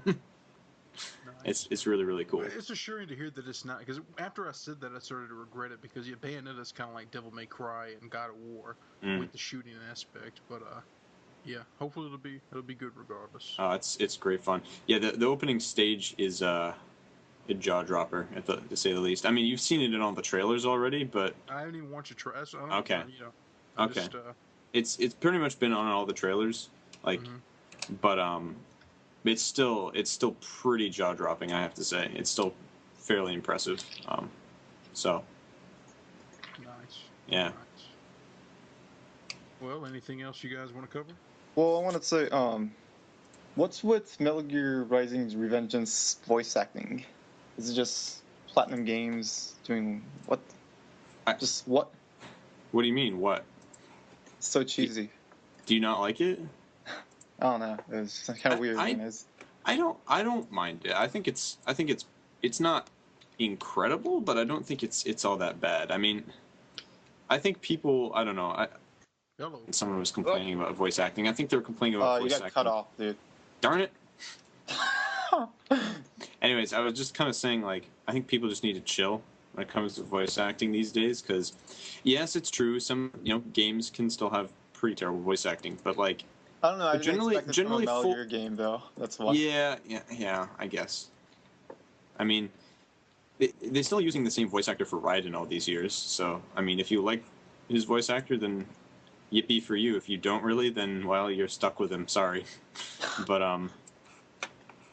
I don't mind him. I think he gets the job done. I don't think he's great, but I don't think he's I like him. So, but I don't know. I mean, I was just watching Johnny's bad game dubs video again a while back. I mean, it's not like what was it, last resort or whatever. What game was that? There were a couple games on the. I think it was Last Alert. Last Alert. That's the one. Not Last Resort, but something like that. Yeah. Oh man, that game was something else. Let me just say that. But yeah, I don't know. I don't think it's that bad, but maybe I just have a higher tolerance for bad voice acting than some people. Yeah, I think I'm just spoiled by Mass Effect. So. Mass Effect is very good, yeah. BioWare has a top-notch, usually very top-notch with all their voice acting. I mean, even Knights of the Old Republic was all really good. So yeah. Is that it? I think that's. Anything else? There is something I kind of want to bring up now we got Botza here. I did watch a movie, and it has to do with me. I made this post the other day. See if Botza will get it. Dude, I don't understand. So I'm hoping you do. I don't know. I mean, I'm thinking Animal House for one thing, but I don't know. I've already seen Animal House. Is this PCU? Is it PCU? No, I'm talking Revenge of the Nerds? No, Ferris Bueller's Day Off. Wow, it's been a while. See, I was thinking College by Rooney, but yeah, that's a good one. It's been a while since I've seen that one. Did you at least watch until the very end, like the I bus? did. Yeah, I watched. It was on Netflix. Yeah, when he ends up on the bus and he's completely fucking beat up because he got chased by a dog, and oh my god, got kicked in the face. That was awesome. Chrono, you guys have seen Ferris Bueller, right? Yeah, it's been years though. Nope. You're probably gonna rate me about that. Well, no. I mean, it's good. It's like I said, like as far as John Hughes movies, I'll always say Planes, Trains, and Automobiles. That's one of the funniest movies ever made.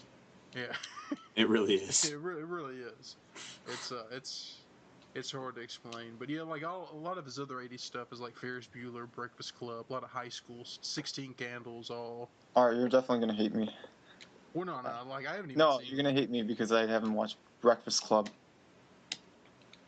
So again, like I said, like it's one of those things where it's good and it's a good '80s movie, but it's kind of overhyped. Like Planes, Trains, and Automobiles. Seriously, that's just like a damn good comedy with substance, I believe. I think Crono will back me up, hopefully, but. What? Which was this now? Planes, Trains, like Steve Martin. Oh, and John Candy. It's the chemistry is incredible. It's a great film. It really is. So yeah, man, I'm not gonna give you any shit about not watching The Breakfast Club. In fact, I'd say if you ever do watch any of his movies, Planes, Trains, and Automobiles. All right, we'll keep that in mind. But yeah, Ferris Bueller's just one of those. It's Ferris Bueller. I mean, shit, he's smooth. Yeah, everything just seems to work out for him. It's like crazy. Oh, I died. Well, because if you guys have seen the Stewie Griffin, the Stewie Griffin DVD, what's the name of it? The Stewie Griffin DVD that Family Guy put out, they ended up putting on TV that was like 3 separate episodes. Well, there's a scene in there, it's like right at the end of the movie where Stewie's trying to get back to the house or something. And it's basically kind of, you see where that scene at the end of Ferris Bueller where he's trying to get back home. It's cool to see where that came from. And it's just like, it was a nice homage, but that's such a cool scene. When he's running back, he runs by the 2 girls' sunbase, like, "Hi, I'm Ferris Bueller." Like, that's funny. The scene where he's running by his dad's car and his dad doesn't realize it, he has to, run behind and get away. And there's a good little sequence at the end. My favorite part is the prank phone call to the dean towards the beginning, where his friend was doing it. Yeah, that part's hilarious. Oh my god! Call me sir, damn it! He thought it was Ferris Bueller, so he starts, being a complete dumbass, and then Ferris Bueller's on line too. So they really made the guy look like a complete ass. Hilarious. Good stuff. Well, if you guys have anything else, speak now, forever hold your peace. Otherwise, you probably need to wrap this up because, like, the listeners have like another hour and a half to go. Or something. Oh yeah. We only went for. Did we go? How long did we go for that last recording? I don't even know. I've got it edited already, but I don't even know. Okay. I got about an hour and a half. Oh. Yeah, that's about what I got here. So it's been good, guys. I really need to get off now because my roommate's like trying to go to sleep. So I feel really bad about that. You gotta go to bed. You gotta study. Your parents. He was up all night talking about that PeteDorr in his game room. No. Oh. Yeah. You seriously? Do you have any exams tomorrow as well? I don't know. Okay, I was about to say if you did, like, you should have told us, man. No, I've got one Wednesday though. So. Okay, well, you're gonna be studying for that tomorrow. This file will probably crash. We'll have to record everything for the 4th time, and by the time you get to describing your game, you'll just hate it. You know. And I'll be there. Yeah. And I'll be talking shit about everything about. No, next recording, I'm gonna talk shit about the PS4. Everybody's gonna get pissed. Everything's gonna be good. You're gonna get a shitload of views for the users, and all is good. Everything will fall apart, except for that. Nice. And then we'll get the AdSense cash. Maybe you'll take over the podcast. The AdSense cash. Yeah. Yes. But yeah, thanks for hanging out tonight, Midi, especially on short notice. Yeah. Yeah.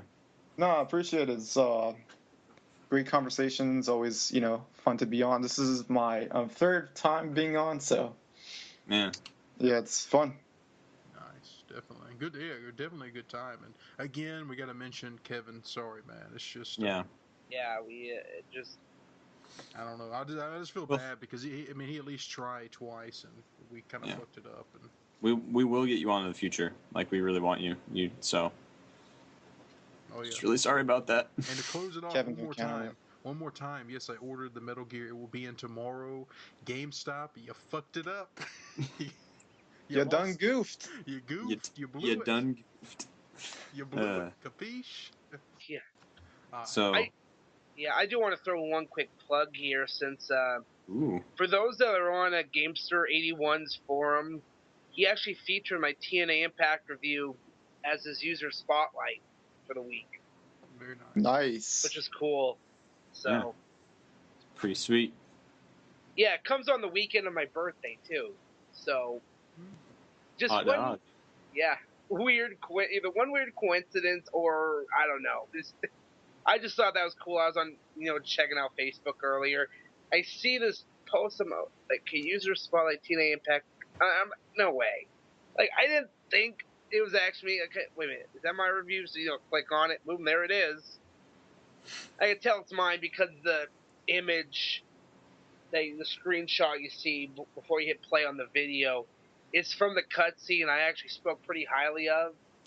Because there's a cutscene, I think it's roughly about halfway through the single player, which got really drawn out because the tag matches absolutely suck at that game. But there's this scene where Daniels is talking, and Christopher Daniels is just so good. But yeah, I basically said, as good as the graphics were, as good as the sound was, as fun as, playing the Ultimate X match and being able to do all the fucking dives off the tables and shit, with how much I really hyped myself up for the game. I had heard about, sophomore in high school. And that was like late 05, early 06 about. And, the game, 07, it comes out, near the end of 08, September of 08, and they absolutely dropped the ball with it. They had a chance to, and with the model that the WWE games had put on by that point, how a wrestling game pretty much should be, they really fucking dropped the ball with it. It's so disappointing how bad the game is. And, one DLC pack, we got an announcer character that's played by someone already in the game. We're talking to Curry Man, it's a character Christopher Daniels has played over in Japan, and a wrestler that should have already been in the game, Petey Williams, because his finisher was in there that you can unlock, the Canadian Destroyer. So, yeah, an announcer, a character of a guy that's already in the game, and a guy that should have been there to begin with. So, yeah, it's... Get him.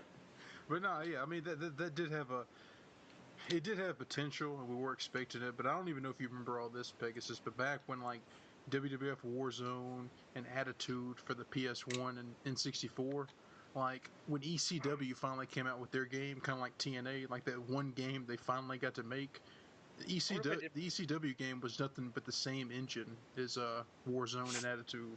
So yeah, I remember. I think I did briefly mention that game. All right, before these other two fall asleep in the squared circle. Yeah. Oh, I just wanted to say one more thing. Oh. Oh man, one more thing about like hitting the feels. Hitting the fields. Why, Botza? Don't you see these internet tears? We're all crying. Why? First LMG, now you? What's going on? Well, again, Why? it's Botza! Snake. No, it's nothing, man. It's like I said, like even the people listening to it now, it's about to switch over to the recording while I'll kind of discuss the same things. But it's basically it's not going to be like I'm not going to be gone months at a time. You know, I'm not going to be on regularly, but it's going to be more often than you'd think. I mean, shit, I was supposed to be on half of this. Put it this way, I was going to let them. Hello. Yeah, we're all here. All right. Don't worry, you're not talking to yourself. Yeah, so. it broke up there. It broke up for a second. Oh. But anyway, put it this way: the original idea was I would let these guys have 2 weeks alone, and then come back. And then, as it turned out, I had this GameStop story, so I came back for half of this episode, and now I'm back for full of this episode. So I'm not going to be gone for months on end. I'm going to pop up a lot more than people think. So it's not a big deal, but there'll be some explanation soon. Well, I just want to say, I know you felt like you were taking charge. I don't think it was a bad thing because you kind of brought your flavor to the podcast. I think you have a personality that I don't think I've seen anyone else. You're such an interesting person. I wish you would come and conversate with us in the group sometimes. I know Chrono Pegasus sometimes. Pegasus, you haven't been participating in the group, but yeah, we enjoy you, and you bring a lot to the table, so yeah, just keep that in mind. Well, thanks, man. I appreciate it. Yeah, I'll definitely start trying to, because like I said, I've told these guys before, really the only time I use Skype is when we're doing this, so I'll try to be on more often. And in fact, it's funny because even in the recording people will hear. People are probably sick of hearing that right now. They're probably just waiting, like, hurry up, just get over with. They won't even want to listen to the rest of the episode. But yeah, like we were doing this, and like you guys called in, and like I mentioned it, and Crono gave me the appropriate title, the Virtual Boy Guild. Which I know. Oh my god, that sounds like I don't want to bring up a joke, but well, I'm gonna do it anyways. I'm fucking MidiPour. So there you go. So we were playing a game, and Mr. Kingdom Hearts Boy was like building, a character in Path of Exile, and then someone, outside of the community asked, "So what kind of build are you making?" He's like, in a very, I guess, deadpan manner, he said, "Oh, I was thinking of Might and Magic." I don't know. Then you guys. Forever ingrained in my head. So I just felt like I need to broadcast this to everybody else. It's magic. Yeah, because I told every single individual about this. It's just too funny to you. It's great. No. It's pretty great. No. Yeah. Good stuff, man. We're gonna have. Yeah, hopefully I'll be back more often than you guys think, and hopefully we'll be able to get more of you guys on here and bullshit. And before that, I'll have to order a copy of Zero Tolerance on Sega Genesis. That's going to be like a crown of my collection now. Which oddly enough, I know you guys know probably John Hancock, big collector, mainly through Metal Jesus, that kind of guy. But he's a huge fan of Zero Tolerance, and I didn't even know this. You can like hook up 2 Genesis together. There's like a special cord the game came with apparently, or you can buy. You can like link. You can actually link them up like Halo players used to link up Zero Tolerance tournaments. We're gonna have to do that at PAX one time. If we get everybody can get together at some con or something, we're gonna have a Zero Tolerance. Yeah, I think everybody needs to get together. Like 1 year, everybody needs to. That's a good point because you're going to a PAX East, right, Chrono? Yes. Nice. Yeah. You are? Yeah, I know Pete's going, but I don't know when the community meetup's going to be. I'm really hoping it'll be on Saturday, because I really want to meet some people. I think Jumble Junkie's going as well. Nice. I can't make it this year, but I am going. I don't know if I want to make Vegas or Portland because I want to save up and make one of these cons and hang out with people. But I might just wait till PAX East next year and meet up with you. I'm planning on PAX Prime in 2014. Nice. Okay, nice. Just because, again, I live closer to Seattle than I do Boston, so yeah, and it'd be a little more feasible to head up to Seattle as opposed to fly out to Boston. And I mean, 2013 is already pretty full booked up for me. I'm going to Vegas in June. I've got one wedding I'm going to be in Idaho for in the middle of July. And then the next week I'm back for another wedding. And then at the end of August, I'm at another wedding. And then I think the week after, we go to Vegas for my buddy's bachelor party. I'm going to be out in Oregon for my buddy's graduation. So it's pretty booked up. Yeah. You know, I know Pegasus is a popular person. Like, he posts on Rad Rascals, the forum, like, the topic. He posts him with two girls, like, he's like, yeah, I'm Mr. Popular. I got all the bitches. I did. That was recent. That was a recent picture, too. I just bring, like, in case anyone doesn't know what I look like, here I am. I just posted the recent picture. I actually have it as my profile pic on Facebook.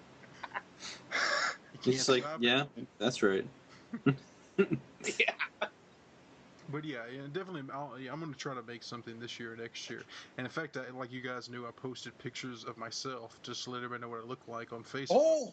But short. Oh, are you serious? What? No, you didn't see them? If you didn't see No, I was going to say, if you go to PAX, I'll finally know how you look like. See that? You can't now. It's kind of bittersweet because I posted them, then I took them off for the sole reason. Because if I do go to a con, Midi, I'm gonna sneak up on you. I'm gonna get you. Oh no! What the fuck? Just sneak up on you with that beard. First, I was looking at a picture. The first picture I'd look at is the guy with the triple chin, and I was like, oh whoa. You got some... on your images on Facebook, I was like, oh wow, that's you. And then I realized he had some blonde hair, and I was like, oh, all right. No sir. But yes, before we end this, I will say that people do need to listen to the rest of it because they need to hear my thoughts on GameStop, and you don't need to. Fuck GameStop. You need to. It's like Jason Heine garbage. You just gotta. Put your foot down, people. Have some respect. Yeah, that's right. You too, Crono. I'm not gonna let you spend another $1 there. Oh, he's gonna come cancel my. Respect yourself. What? No. What'd you say? I just said respect yourself. Right. In like a Bjork accent there. Yeah. There you go. You and Bjork, man. You and Bjork. Yeah, I kind of like Bjork too, but. See, listen, we're gonna have to have you back on again just to talk music, Midi. So. Yeah. There you go. That'd be fun. Oh yeah. Oh. All right, later, guys. Anyways, it's been good. Listen to the next half, everybody. Bye-bye. Bye. Peace. Shut the fuck up. Hey, everybody. Unfortunately, this is kind of interesting, but, well, I guess I'll just start by saying with this is that we were trying to do some new things with the recording. Nick had to leave, as you might know from parts of the episode that are still retained, but unfortunately, some technical difficulties got the better of us, and unfortunately, we didn't get the rest of the recording. So, sorry, Dash, but the last little bits at the end we kind of missed out on. But me and Nick are kind of back to try to close this out a little bit. But we also have another person who's dun dun dun dun. Who is this? Who is this person with us? I like the sound effect, Crono. This mysterious stranger. Mysterious stranger. And I don't know what I was thinking, man. Like that last episode I said I was leaving. I was just drunk, rambling, so I apologize. And No, I do apologize, but I appreciate all the people with the fine feedback so far. But yeah, guys, I'm not going anywhere, and I was gonna let these guys have 2 weeks at least minimum alone, and then jump back. But the way things worked out, and plus I have a fun little story I need to tell, so definitely. Yeah. So. Plus, like I said, I'm going to be curious to go back and listen to this episode to see how it went, because I don't know if you guys remember back on previous episodes where I was gone. I remember LMG would be like, wow, this podcast goes a lot quicker when Botza's not around. And of course, Crono with his Botza impersonation. I don't know if you remember that one or not. I don't. I don't know how it went. Good. Let's leave it in the past.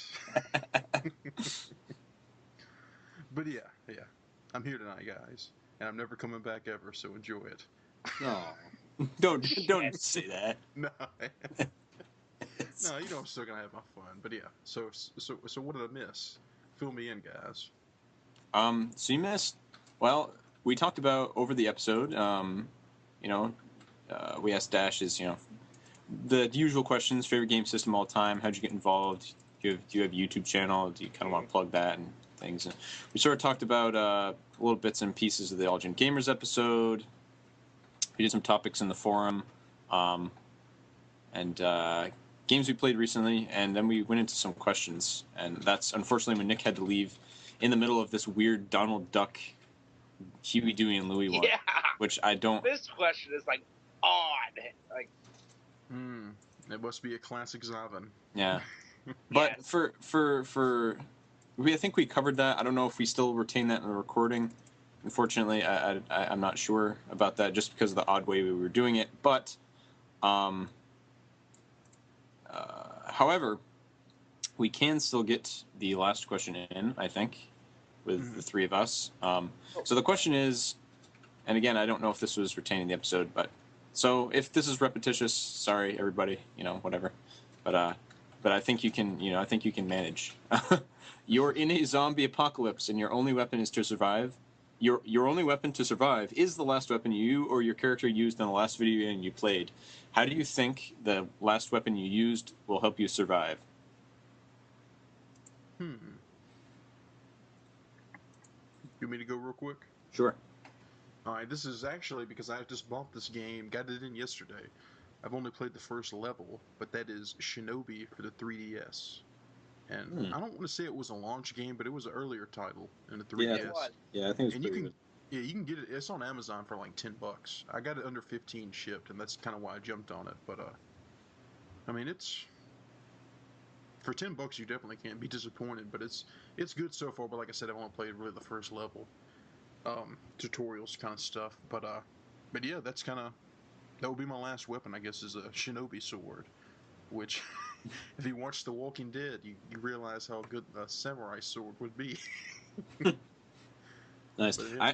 I actually said sword from mine too. I was playing Tales of Vesperia. Actually, as this addendum, I actually beat it last night. So there you go. Boom.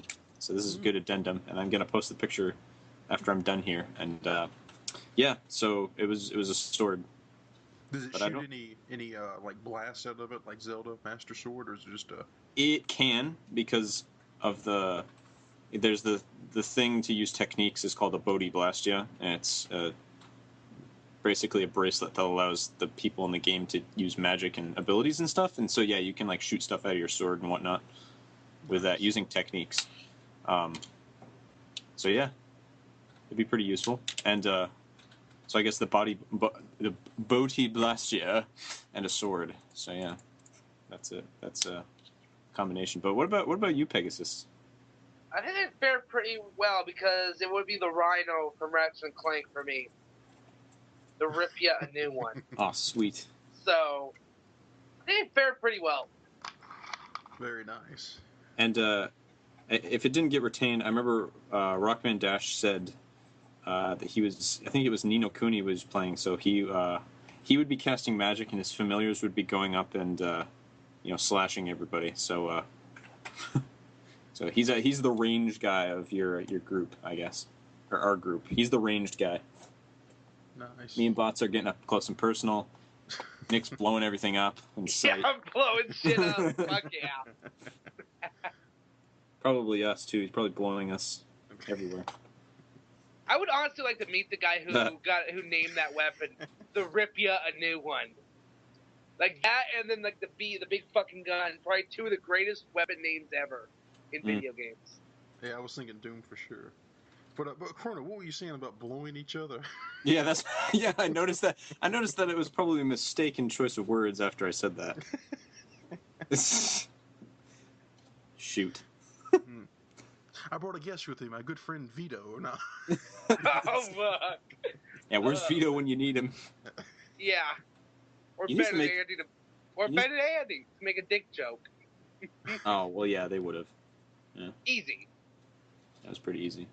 So what's this? What now? Okay, so what's this GameStop story that you've been telling us about? Oh Lord. Well, let's see. It's actually I've had time to cool off about it, which, it made me salty, made me a little pissed. but not to the extent. But you know, it is gonna get me riled up and go Botza on this corporation. But it actually happened last Monday, so it's been almost a week. But I guess let me jump into it. Okay, and actually, all begins from the last episode we recorded. And it revolves around the Metal Gear Rising limited edition. Okay, so you know, obviously, Chrono, you were telling me about it, and you told me the insight and beauty of the plasma lamp. Oh yes, very correct. So. Oh yeah, it's gorgeous. Hold on, let me type this. The Virtual Boy Guild is trying to call me. Yeah, apparently, you know, I heard from Zach that they, well, I heard something that Midi was the latest guest on Hey Listen, but he just kind of left halfway through the episode. So. There's nothing against these guys at all, but yeah, it's you know, like I'm just trying to, you know, I'll talk to you guys later. Let me get this out of my system. But yeah, I noticed that. I even noticed on the Hall of Fame for Hey Listen that Midi's listed as a douchebag. So I don't know what's all that. I don't know what it's about. So I'll have to. Yeah, that'll be an entertaining listen, I guess. A listen on the Hey Listen. But what kind of hijinks Midi pulled, or Zach and Cole are acting out of, you know. Anyway, we'll see what that's all about later. But let me get back to the story. Okay, so Chrono, you were telling me about the awesome plasma lamp, and I've always wanted a plasma lamp. Growing up, you know, lava lamps and plasma lamps, mainly lava lamps. This is kind of combined the two with a badass another sword inserted in the middle, which I'll use during the zombie apocalypse. But let me get into the story because I'm trying to be, you know, carefree and funny now. But let me get into the bullshit of the story. Okay, so the next Monday, I guess, when I get paid, I looked at Amazon because I told you, Chrono, during that episode there was one listed for $99. Unfortunately, it was still available. It's sold since then. But reading the description, it was a special edition in the box, the steelbook, the soundtrack, the game, but the lamp was not included. So Chrono, definitely don't feel bad about spending $150 on this thing because yeah, first I don't know what the reason was. I just saw $99 the first thing listed. I was like, ooh, cool. So anyway, it wasn't $99 without the lamp. I need the lamp. Yeah. So instead of looking into elsewhere, and I did look elsewhere, and they still are available on Amazon, new, direct from Amazon, not third-party sellers, for $149.99. Okay, but I was thinking, well, maybe I'll check GameStop. You know, do it locally, more convenient. I can get it tonight, you know, jump right into it. Don't have to worry about the lamp being broken over shipping. You know, mainly just a convenience factor. So I call there's two GameStops near me. Both are about 20 to 25 minutes away. I call the first one, is out of stock, they don't have it. The second one I call, it is available. They have one left. Now, I'm not sure if anybody's familiar with GameStop's policy, and this kind of goes into Ni no Kuni as well. I just ordered that off of Amazon, and I'm glad I did because I haven't even played the game, but if you order through Amazon, you get a free redemption code for something called Griffey, I believe. Mm-hmm. It's some hyped up familiar. I don't know what little Pokemon. Yeah, the familiars, yeah. Yeah, so I'm glad I got that, and I'm glad I didn't do it with GameStop. But when I did call regarding that game, they had one copy left. I learned this policy. If they have one copy of something left, they cannot hold it or, you know, put it on reserve for anyone. First come, first serve. So anyway, last Monday I call the second store. They have one left, but they can't hold it. And then I'm like, oh, okay. Well, I was like, well, I can't make it till after work. So, and even the clerk then, he was like, well, I think it'll still be here. I don't think anybody's going to come get it. And I was joking around. I was like, yeah, let's just a sudden rush for Metal Gear lamps. You know, it should be safe. And I was going to call back and see if it was still there, but I figured there we go. Because there we go. he's actually been trying to get back in the call for a while. He dropped out a while ago. But crash. Oh, sorry, I didn't even notice. But yeah, anyways, you were saying though. But yeah, anyway, I called the one. They have one left. They can't hold it, and I didn't call to see if it was still there after I got off work. Instead, I just went directly over there. Okay, so here's where we'll cut to the actual story. I walk in. There's nobody at the counter. There are two clerks there. And, you know, I kind of walk in, and normally I would go directly to the counter and ask for it, but I was like, no, you know, I'll look around for a second.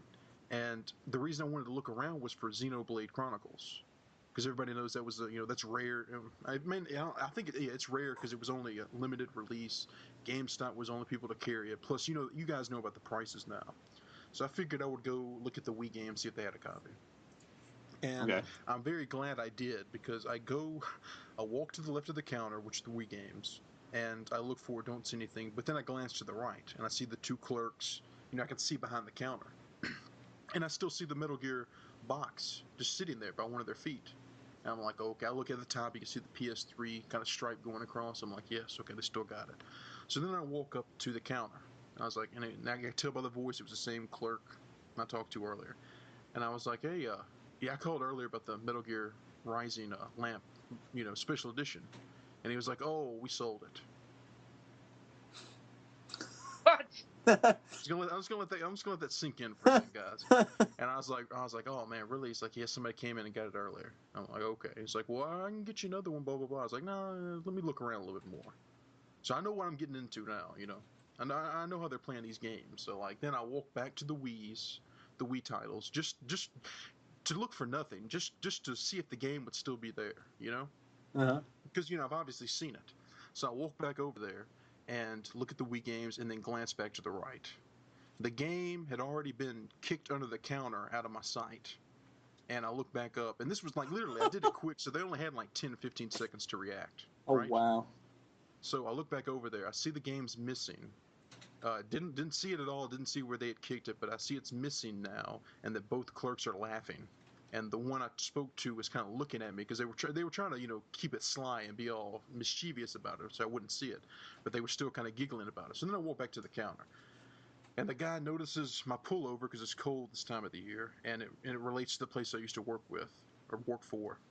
And he starts asking me small talk questions about that.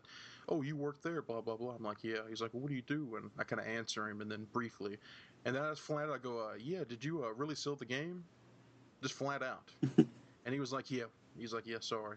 I was like, really? Did you really sell it, or did you just, shove it under the counter just then? And then he goes, oh, well, actually, this guy had it pre-ordered. And I was like, oh, okay. But I called earlier, and you couldn't reserve it, or you didn't tell me somebody else already had it pre-ordered.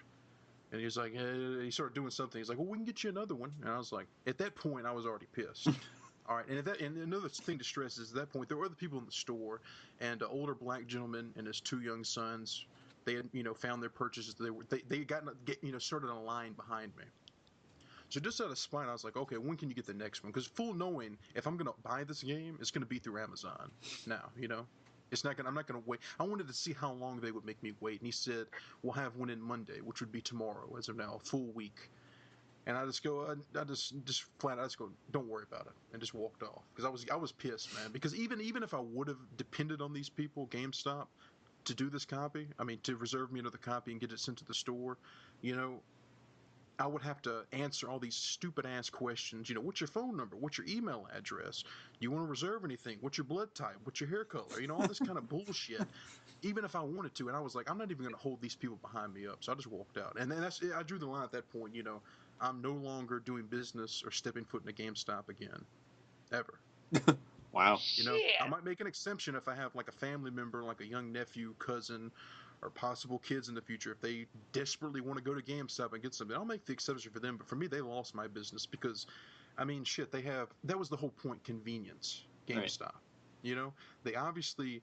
They wasted my time, my money, and gas. They blatantly lied to my face. And it's all those dipshit employees to begin with. They're always... Even when I called both stores to see if they had a copy, I had to listen to, thanks for calling GameStop, or this is blah, blah, blah, would you like to reserve, blah, blah, all this bullshit. They're fucking puppets. And they're fucking shitty puppets at that when they can pull shit like that. That guy could have easily said, my buddy's going to buy one. That's the kind of shit I expect from these people. That's where they work there for the perks, Yeah. They could have easily have told me, oh, somebody's going to get it, or blah, blah, blah. Don't waste my time, 20 minutes of gas. And just do that. You can't do that. It's just a shitty way to do business. Plus, I start thinking of all my past experiences, and GameStop's not worth it. GameStop, they're cashing in on video games being trendy or hype now. They offer nothing to my liking. I mean, seriously. I mean, I feel bad for past generations because, you hear about kids growing up not having the rental stores or having all conformed to disc now and not having cartridges. But, I mean, GameStop... people talk about Funko Land and all these places they used to go rent and buy games. For me, it was like KB Toys. and where they actually used hang tabs. Places like that. That's a part of retro gaming you guys will never know, and I feel the sorriest about. So support your local people, because you'll never know that KB Toys mentality. At least how fun it was back then. It was a toy store. Plus, it was a whole other story. But just the fact that GameStop, even Babbage's and EB Games before they got bought out by GameStop, it was more of an experience. Now GameStop is it's just a monopoly. Yeah. They're the only game in town, and they try to monopolize the market with like exclusive DLCs and limited editions, and I just don't care about any of that shit now, because they're not going to get my business. Because I'd rather go through the convenience of Amazon. There are so many other ways to get these games, and just for the fact of their corporate policy, their shitty employees. I know they have good employees, but at the same time, people need to wake up and, look what you're doing with your life. You're either a dipshit working there, or you're surrounded by dipshits. And you need to take some fucking pride. Hell, I even respect resellers more than people at GameStop now, because at least resellers know their shit. At least they can offer their shit in a nice condition for a premium price, because they're not, people are paying those prices. It's not like they're forcing anybody to pay those prices. But that goes in the whole backlash of collecting. But I am glad resellers do get a buck now, because GameStop, you got to remember, they phased out all their past generation. Now they're getting rid of Wii, PS2, original Xbox. They phase all that shit out. They have no respect for the past. They built the foundation of their business model. They obviously don't give a shit about their customers, because, for every customer they lose like me, they're going to gain more and more youngsters. Yeah. So, it's kind of actually funny that you're mentioning this and resellers and stuff, because, did you listen to the latest All Gen Gamers episode? I did, and I'm glad Pete was. I'm glad it kind of. That's another thing. It's cool. That's why with All Gen Gamers community podcast, these things happened. I didn't listen to the PS4 stream. I don't know if this was the same episode or not, but hearing this after this event took place, it definitely riled me up again. But it made me feel good, because this is more and more relevant. Yeah. So because it was interesting, because they actually had people that. Video game resellers, and actually one of the people apparently is an employee at a GameStop too. So yeah, I noticed that. But at the same time, like, even though they're like, so you do that, and then Pete was still like, I just don't go in GameStops. And Pete just is like outright. Seriously, I mean, Jason Heine's had it down all along. Yeah. If I had if I had it queued up right now, I'd do the stop sound effect. Stop. But stop. But seriously, I mean, there's no reason to do business with these people. Just get Amazon to deliver your stuff to your house, or do other means, because it's not. Yeah. I feel bad for like the kids growing up now. Like they don't have KB Toys, but they have GameStop, and they have Skylander Toys, and it might seem like the same experience, but trust me, it's not. They're just there to please the people that don't have the online savvy, I guess. I don't know. I really don't know what it is, but either way, I mean, it could have been normally in a situation like this, I would have called back, spoke to the direct manager, gone up the chain and told him, actually filed a complaint and let him know how shitty this was. But at the same time, I was like, well, it's not even worth it. They just lost my business.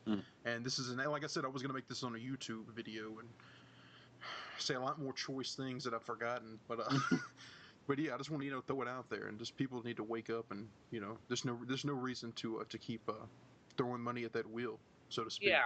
And and it's the thing. It's like the Xbox 720 might not play used games.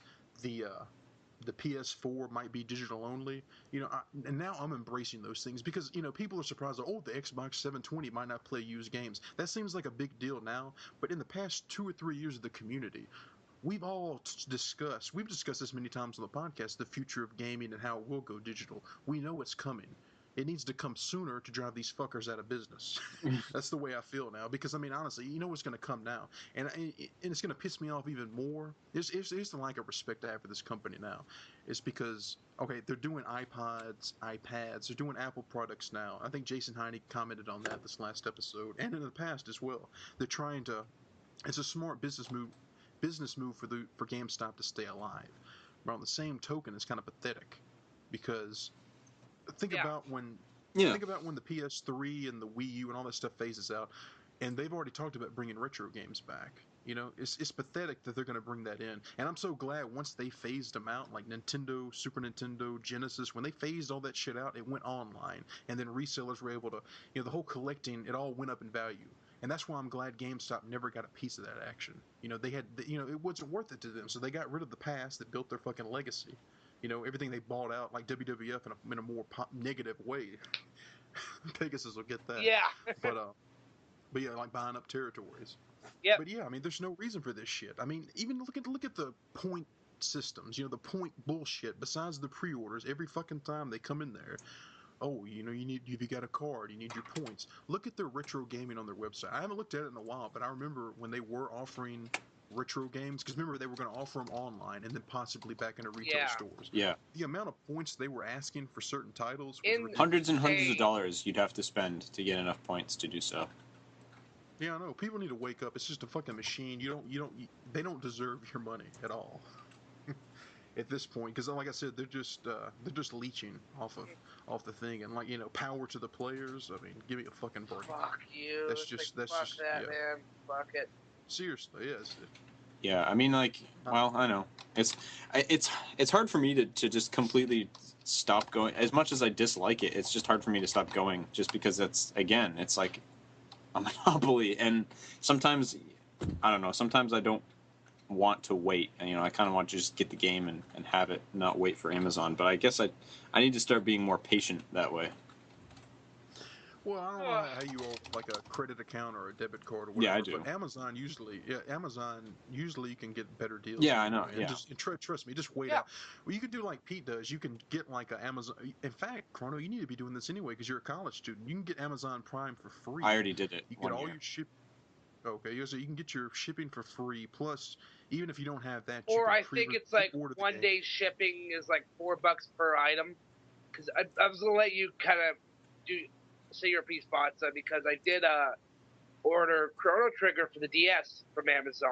I think I paid new $25 and then $4 shipping next day. So it'll ship tomorrow and I'll get it on Tuesday. Nice. And then you were talking, about KB Toys. There's a few games I have in my collection I bought from KB Toys. I think they got Legend of Zelda, Link to the Past, a remake on the Game Boy Advance on there. I got Hercules for the PS1, and then there was I think NBA in the Zone 98 for the PS1 there.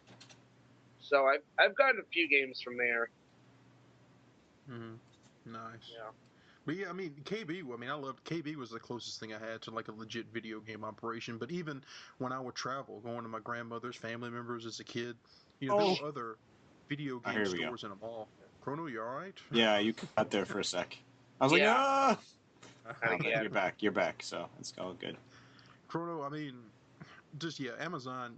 Even with the shipping you'd pay, we'd still be better off. But I was gonna say, even without the Prime, if you pre-order games, you can get them the first day shipping, like the release day shipping. Yeah, no, I know. And it's just I know. I've done that. I mean, I do that as much as I can, but like I did that with Catherine. That's how I got that, especially. Or just go to Walmart, shit. Well, I mean, I do. I've started going to other places. I mean, like, I look around at Target because sometimes they have awesome deals. And again, I picked up Resident Evil 6 for, pretty cheap. So yeah, exactly. If you would have gone in there used, it would have been like $35. Yeah, new would have been 40. Yeah, 35 used. You got to peel off their bullshit stickers. It's always something with GameStop. Yeah. I mean, even months before this, a year before this. I mean, I've agreed with everybody else's gripes with the store, but most of the time, like if you go into a Target or Walmart, I would want to go to GameStop simply for convenience. Go directly up to the counter, ask them what they got, and then get the item and leave. But sometimes there's a line in there. You have to go through that line of questioning just to get your fucking game. With Walmart and Target, at least you have to walk back to the electronics department, get them to get the little key and open the glass display. But, it's easier to put up with that than put up with these other people because... Okay, so unfortunately, I'm actually flipping through GameStop's rewards catalog, and it's quickly losing any luster it ever had in my eyes because of the Big Bang Theory stuff they have in here. That just goes to show you again how trendy they are. Yeah, exactly. Power to the players. 8,000 points, you get a pizza. You get a pizza and a duck hunt card. Pizza, and Putin. back in the Jason's garbage rant. That was like the best. That was my favorite. Video Game Authority. Oh, VGA grading. VGA grading. That whole thing. Oh boy. When I was brewing on this whole GameStop ordeal, thinking of how companies are cashing in on how mainstream and trendy video games are, the VGA came to mind, of course, immediately, because as a kid growing up, I used to collect comic cards and baseball cards, and to my knowledge, at least, baseball cards were the first ones to start getting graded in this fashion, by other companies, not VGA or whatever they stand for. But and it makes sense because baseball cards are really just photographs with statistics on the back. Yeah. But it makes sense for them to be in top-notch condition, plus to be displayed in that case. It kind of makes sense, but on the same token, it kind of destroys the market because if something's not graded, you don't know the authenticity. If you don't know if it's a reprint, especially now because reprints are a lot easier. You don't know where it stands, so it almost needs to be graded. Mm-hmm. Okay, now time passes. That business model leaked into comic books, which I still read comics, not nearly as much as I used to, not mainstream Marvel or DC, just lowercase stuff, but still they grade comic books. And with a comic book, it kind of makes more sense.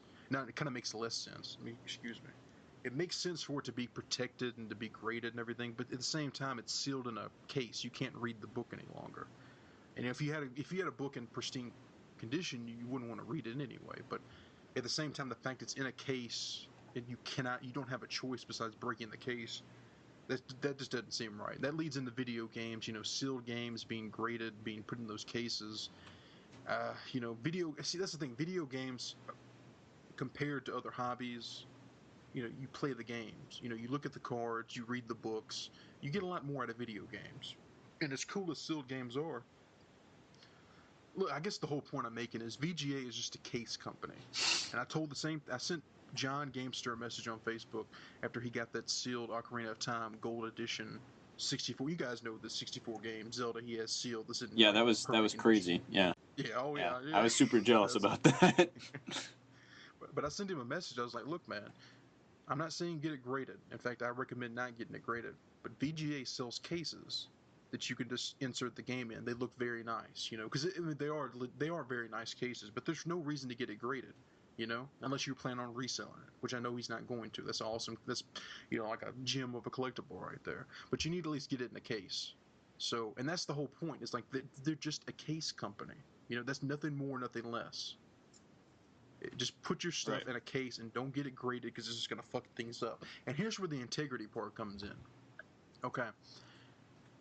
They recently started grading prototypes, which prototypes, most of the time they don't have some of them have mock artwork cases. You'll like this, Crono. The only one I know for sure that has a prototype case with the insert is James Bond: The Duel for the Sega Genesis. So it's like a black and white printed out copy of that face. the DK mode James Bond. Yeah. You're like, what's wrong with his head? For the angles. For anyone that doesn't know, look up James Bond: The Duel for the Sega Genesis and just look at the box art for that. I mean, he just What's better yet is even when you start the game. Remember, the title screen. Yeah, it's something else, man. It's. I almost spoiled, but it's along the same lines as the digitized. But yeah. Hey, prototypes were. I gotta bring this up. I'm playing Ratchet and Clank right now, and I finally got that fucking trophy. All right, man. Oh, did you get the million? Yeah, 1,000,000 bolts after fucking 5.5 playthroughs. Pretty much using nothing but the rhino to blow shit up. Dude, congratulations. Yeah, finally. I can now move on to the second one. Nice. Which I'm happy about, which is a really good game. Very sweet. Yeah, the James Bond digitized face, but Timothy Dalton for life. No. But yeah, they do some things they do right. Like, say if you had an Earthbound.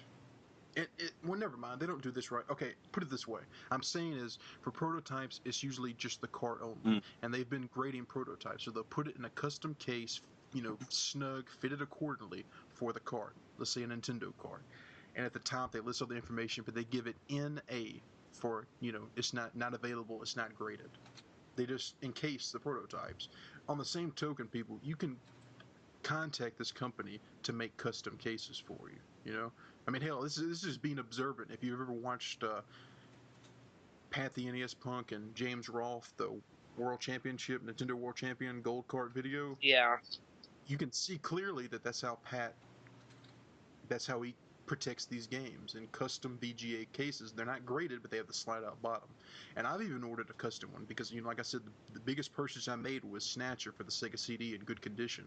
You know, what's $30 more to buy a case that fits into that Sega CD case? Because I'm not going to let that thing fucking crack. Those things crack way too easy. Sega Saturn and Sega CD cases are very unreliable. But, so yeah, just you can get yourself a custom case. Here's the whole point of the argument I'm getting to. Me and Jay talked about the gold cart NWC that was graded. Okay, and you can look it up online. I don't know if it's still on eBay. I don't think it's sold, but you can look it up because basically it's like a long rectangle. What they did is they unscrewed the case. You have the front plastic gold cart showing. To the right of that, you have the actual board with the EPROMs exposed. Then to the right of that, you have like the gold bottom half of the cart. It didn't look too good displayed, you know.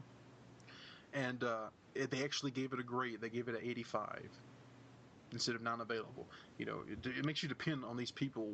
Where do they even get their grading scores from? What's their standard? But the thing that pisses me off the most is because they completely ruined the way you display this collectible. Because any way even prototypes, I don't care about, even Rue's Earthbound Zero prototype is technically more rare and more, well, maybe not as more historical, but, you know, you get the point. They're Atari games. There are other games that are much rarer than the gold NWC, but the gold NWC will always be like the holy grail of, you know, video game collecting. Well, it's especially because you know how many like approximately how many there are, right? That too. I mean, that's what I'm saying. You know how many there are. There's like 26. There's over 20, I think. But either way, right? There's 26 of that were given out, the NWC gold. Yeah. Right, and then there's like 70 or something other ones, right? I think. Mm-hmm. I think the gray one, there's like 90 known to exist. Oh, there's 90 or more. The gray one, 90, 26 for the gold. Okay. So it's something like even 26. Even 26, there are games that are rare. Yeah. Than 26 well, prototypes, I mean, there's stuff out there that's rare, but, you know, still regardless, the gold NWC is going to be the grail regardless. But here's the thing. They graded it 85. They completely destroyed the entire way you display this piece. They mutilated it.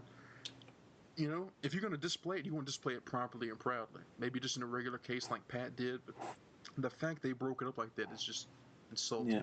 And here's my main fucking point. The whole point you people have been listening to me ramble is in Jay, we kind of discussed it then. Jay was like, well, that they did that so you can know that it's legit. You know, you can see the board, you know that it's not a counterfeit. But here's my argument. As a company, what does that say about your integrity? Now, I don't know if it's the status of this item or if it's just the stigma of it being, you know, faked. But either way, the fact they have to display it like that to prove that it's not fake, you know, why couldn't we take their word for it? If they left it all together, if they broke it up, examined it, put it back together, then sealed it properly, like they do with every other prototype, what they do with every other kind of bullshit game. Why not do that? Why do you have to make the exception on this one? Because the fact that even though it's such a status item, the fact that you have to flat out destroy its presentation to assure that it's not fake, what does that say about you as a company? What does it say about you even making grades in the first place? Yeah, that's true. You know, actually, think about that. It's just, I don't know. So that's what I'm saying. People, I'm not saying they still make good cases. Just if you got dimensions you need to send in for a custom case, just get a custom case. Don't get it sealed, or don't get it graded. I mean, granted, sealed games are another beast altogether. But I mean, shit. Think about Gamesters. His Zelda's in great condition. Think if he gets it sealed and they give it back a 90 instead of like a 95 or 100. You know, that's just gonna do nothing but piss him off.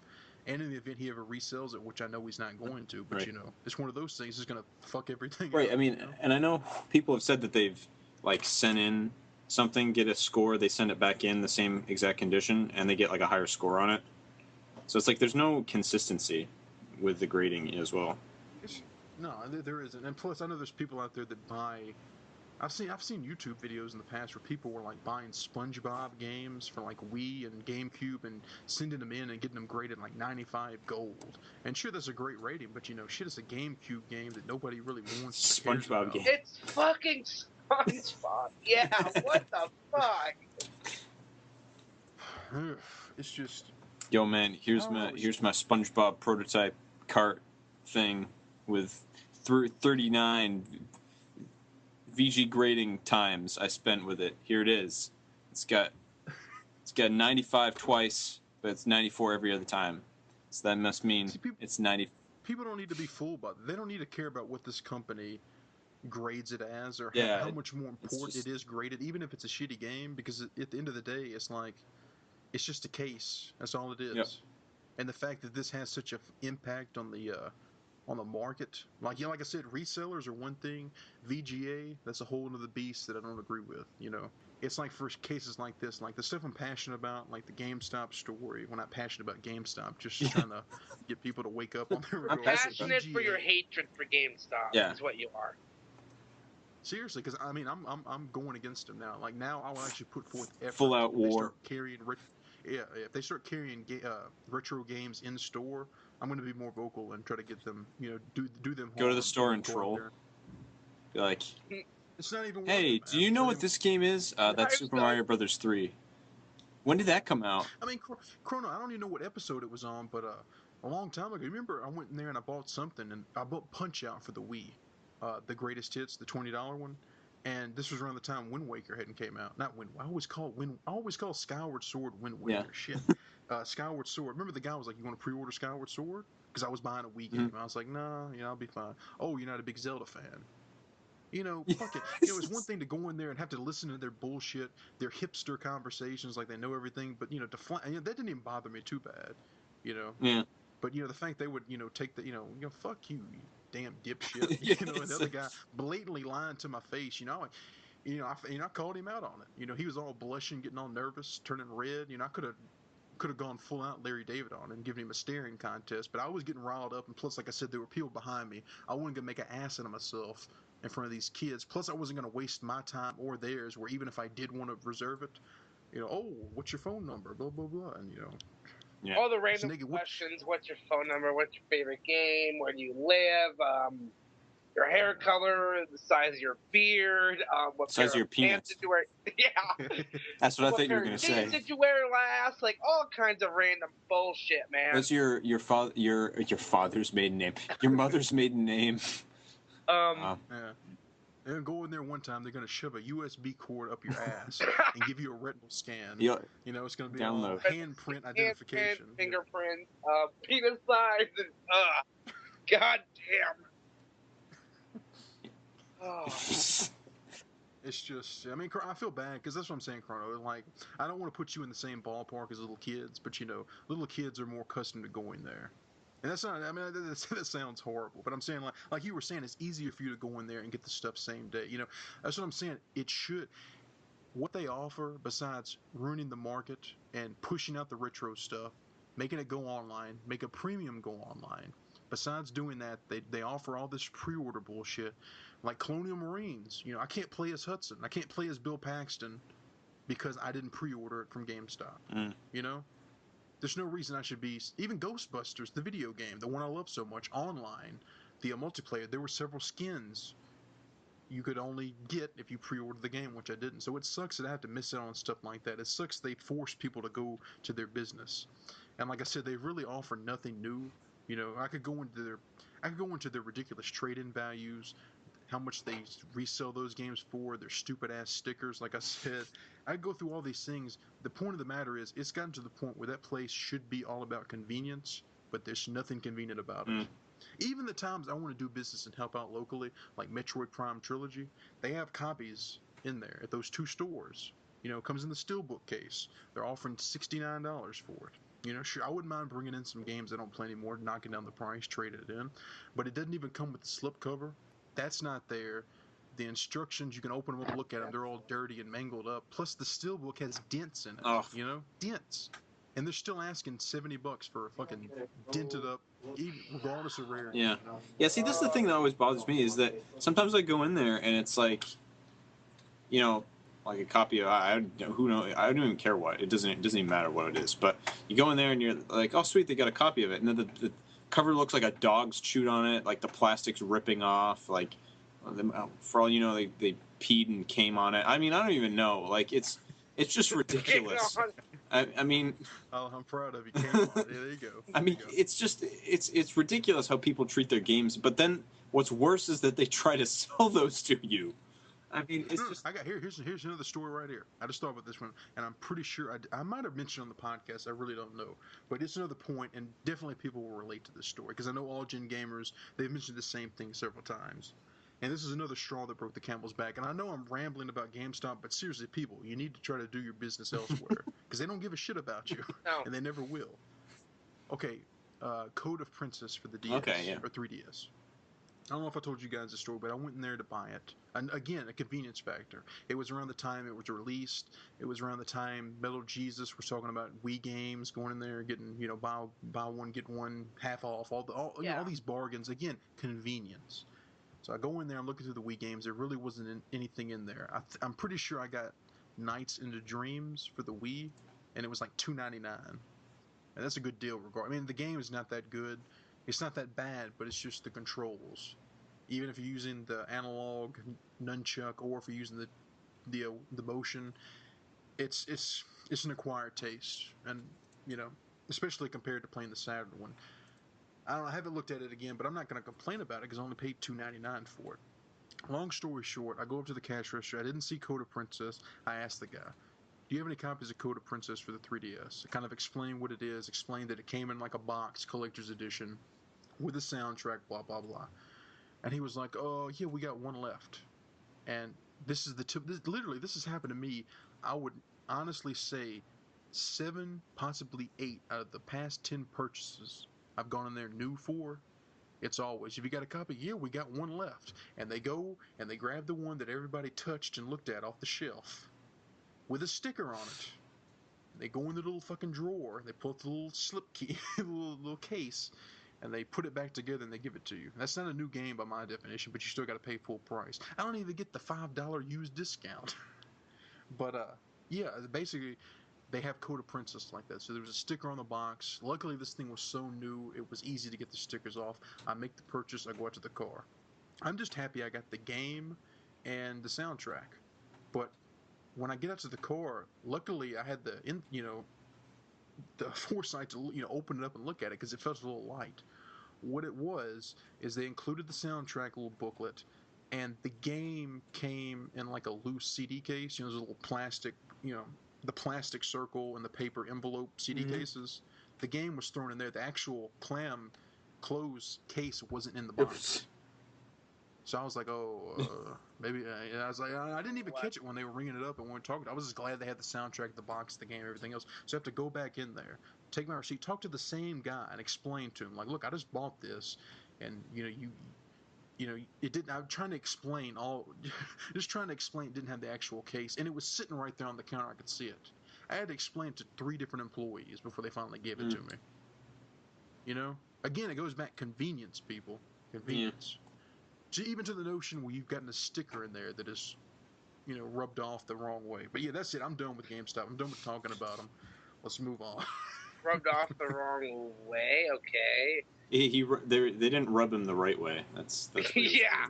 Well, those stickers those stickers are that white crap. The one that really gets me are the stickers they put on right in front of you.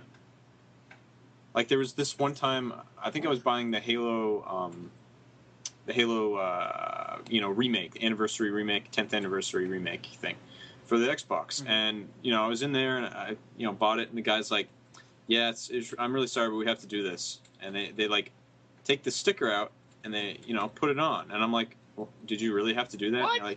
They're like, yeah, it's corporate policy. It's like the sticker they put around like the indented part that you put your fingers and then open it up on the side there. They have to put like a plastic circle, one of those plastic circle things on it, those transparent, sticky. Yeah, I remember seeing. And I'm like, what? I'm like, why do you have to do that? Because then I had to rip it off, and then there was all this residue that it left, and it was just a hassle for no reason. Exactly, hassle for no reason. That is perfect. Even that little video Jason Honey was playing, welcome to GameSlop, and that guy, the little animated, and just the voices. Oh, they would call it Battlefield. Yeah. We call it the bad packing. Exactly. Would you like to remember slapping words? Where I come over and slap you with my dick?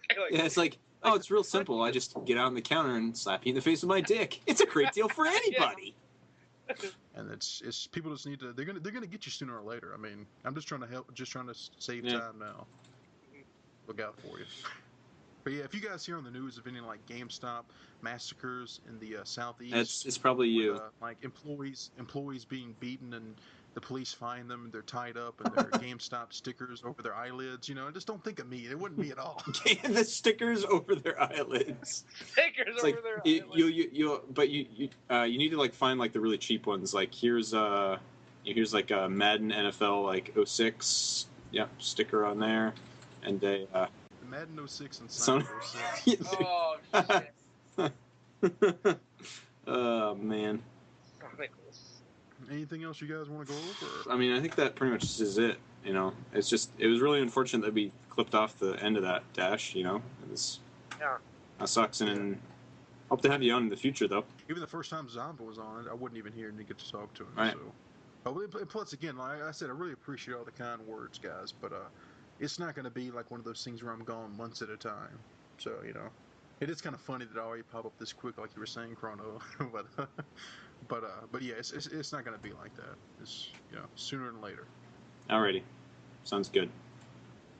Oh, sure. Alrighty, well, this has been two-ish episodes in one, which is pretty cool, I guess.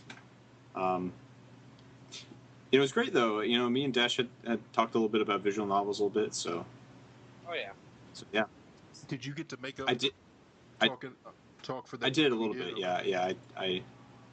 I feel like I missed some things, talking about some things in it. Like, I don't know if I didn't really describe everything it was about or anything, but I don't know. I'm still going to be playing it next podcast, so maybe I'll just talk about it more. Like, I don't really get tired about gushing about that game, so... It has spanned off, like, as I kind of said in the episode, like a whole sub-fan base, like this huge, kind of little... Well, not huge. It's a niche fan base, but, it is a very passionate fan base. And, I've been to their site and gotten some artwork. And actually, I'm this week, I'm getting... because there's a design center here at school, so I'm actually getting a couple posters made from artwork done by people, like fans and stuff. So just for me, just little personal posters, because this game really does mean quite a bit to me. So, yeah, it's pretty cool. Hey, look, there is one more thing I want to okay. add. And yeah, of course, I've already said it several times, but sorry I couldn't be here last night because it was next birthday. Yeah. We didn't say that. Like, after he left, I was like, oh no, it was his birthday, and I didn't say happy birthday on the podcast. Shit. Oh shit! You keep talking, Chrono. You know what I'm loading up. I do. Yes, I do. Oh, so yeah, happy birthday. I mean, me and Dash both felt kind of bad because we didn't wish you happy birthday. So, it's a happy birthday from both of us. That might have been retained in the recording, hopefully, somewhat, a little bit. Because I just don't know where it ended off because I don't have your side of it. That was my birthday. Steve, I didn't know it was your birthday. You should have said something, Steve. Oh, Steve. Wonderful. I know.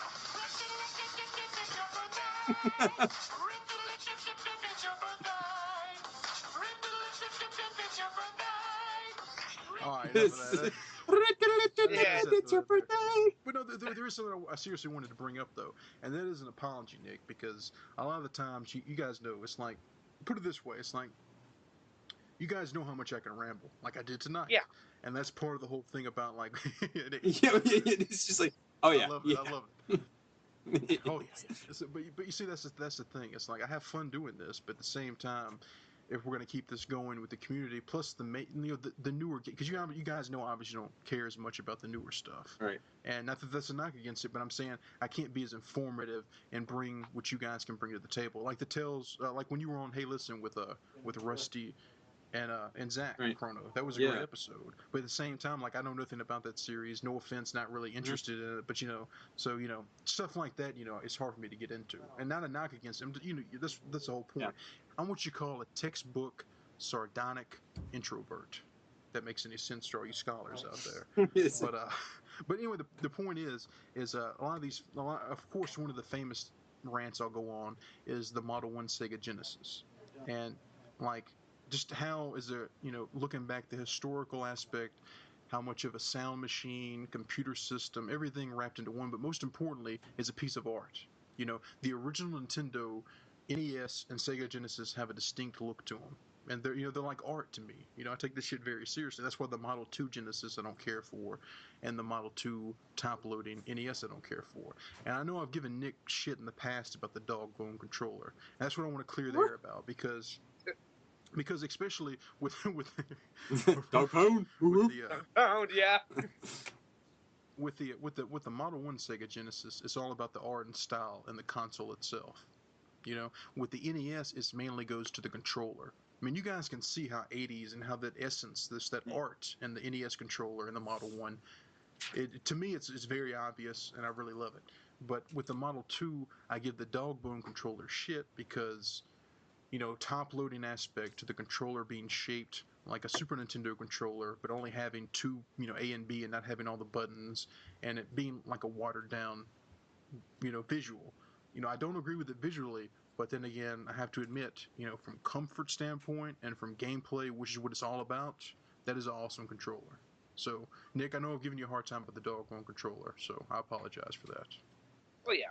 And like Comic Zone and Eternal Champions, I am turning that hate towards the NES Max controller. Because we discussed that on the Hey Listen episode, the crossover with everybody.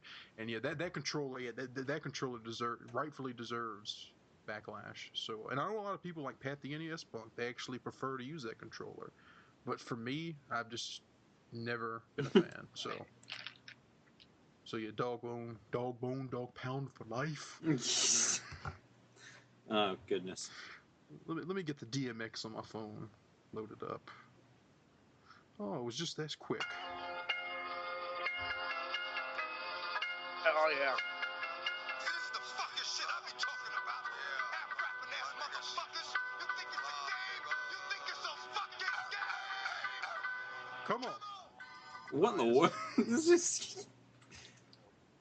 That's that dog pound, son. Ride or die. That's like a foreign. It's like a foreign language to me. Trust me. And if you do enjoy the Max, if you're listening, you enjoy the Max, you know, that's again, please, you know, let us know. You know, come on, be a guest, defend it. You know, we're not trying to just talk shit for the sake of talking shit.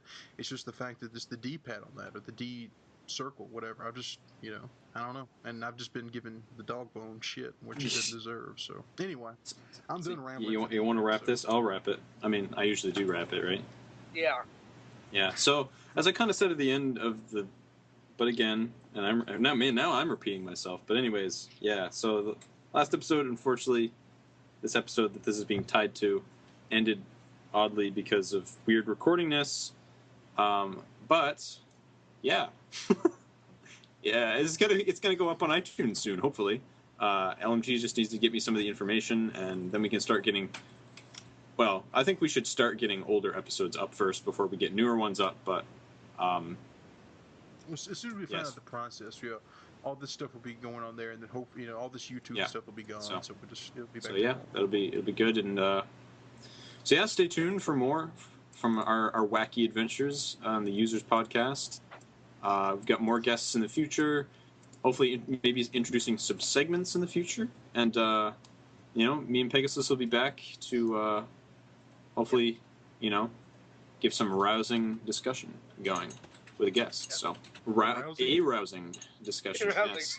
Pants need to be off. You need to get your lotion and Kleenexes need to be by your side at all times. So I wish I had that. Damn it, we need some like female guests. It's a sausage fest in here. I don't know. We might be too salty. Like using salty in a completely different meaning. Like, but you know. Our language might be salty. But anyways, this is... Another way, I was like, are we too vanilla? No. So anyways, this is Chronologically 9 saying, end of line.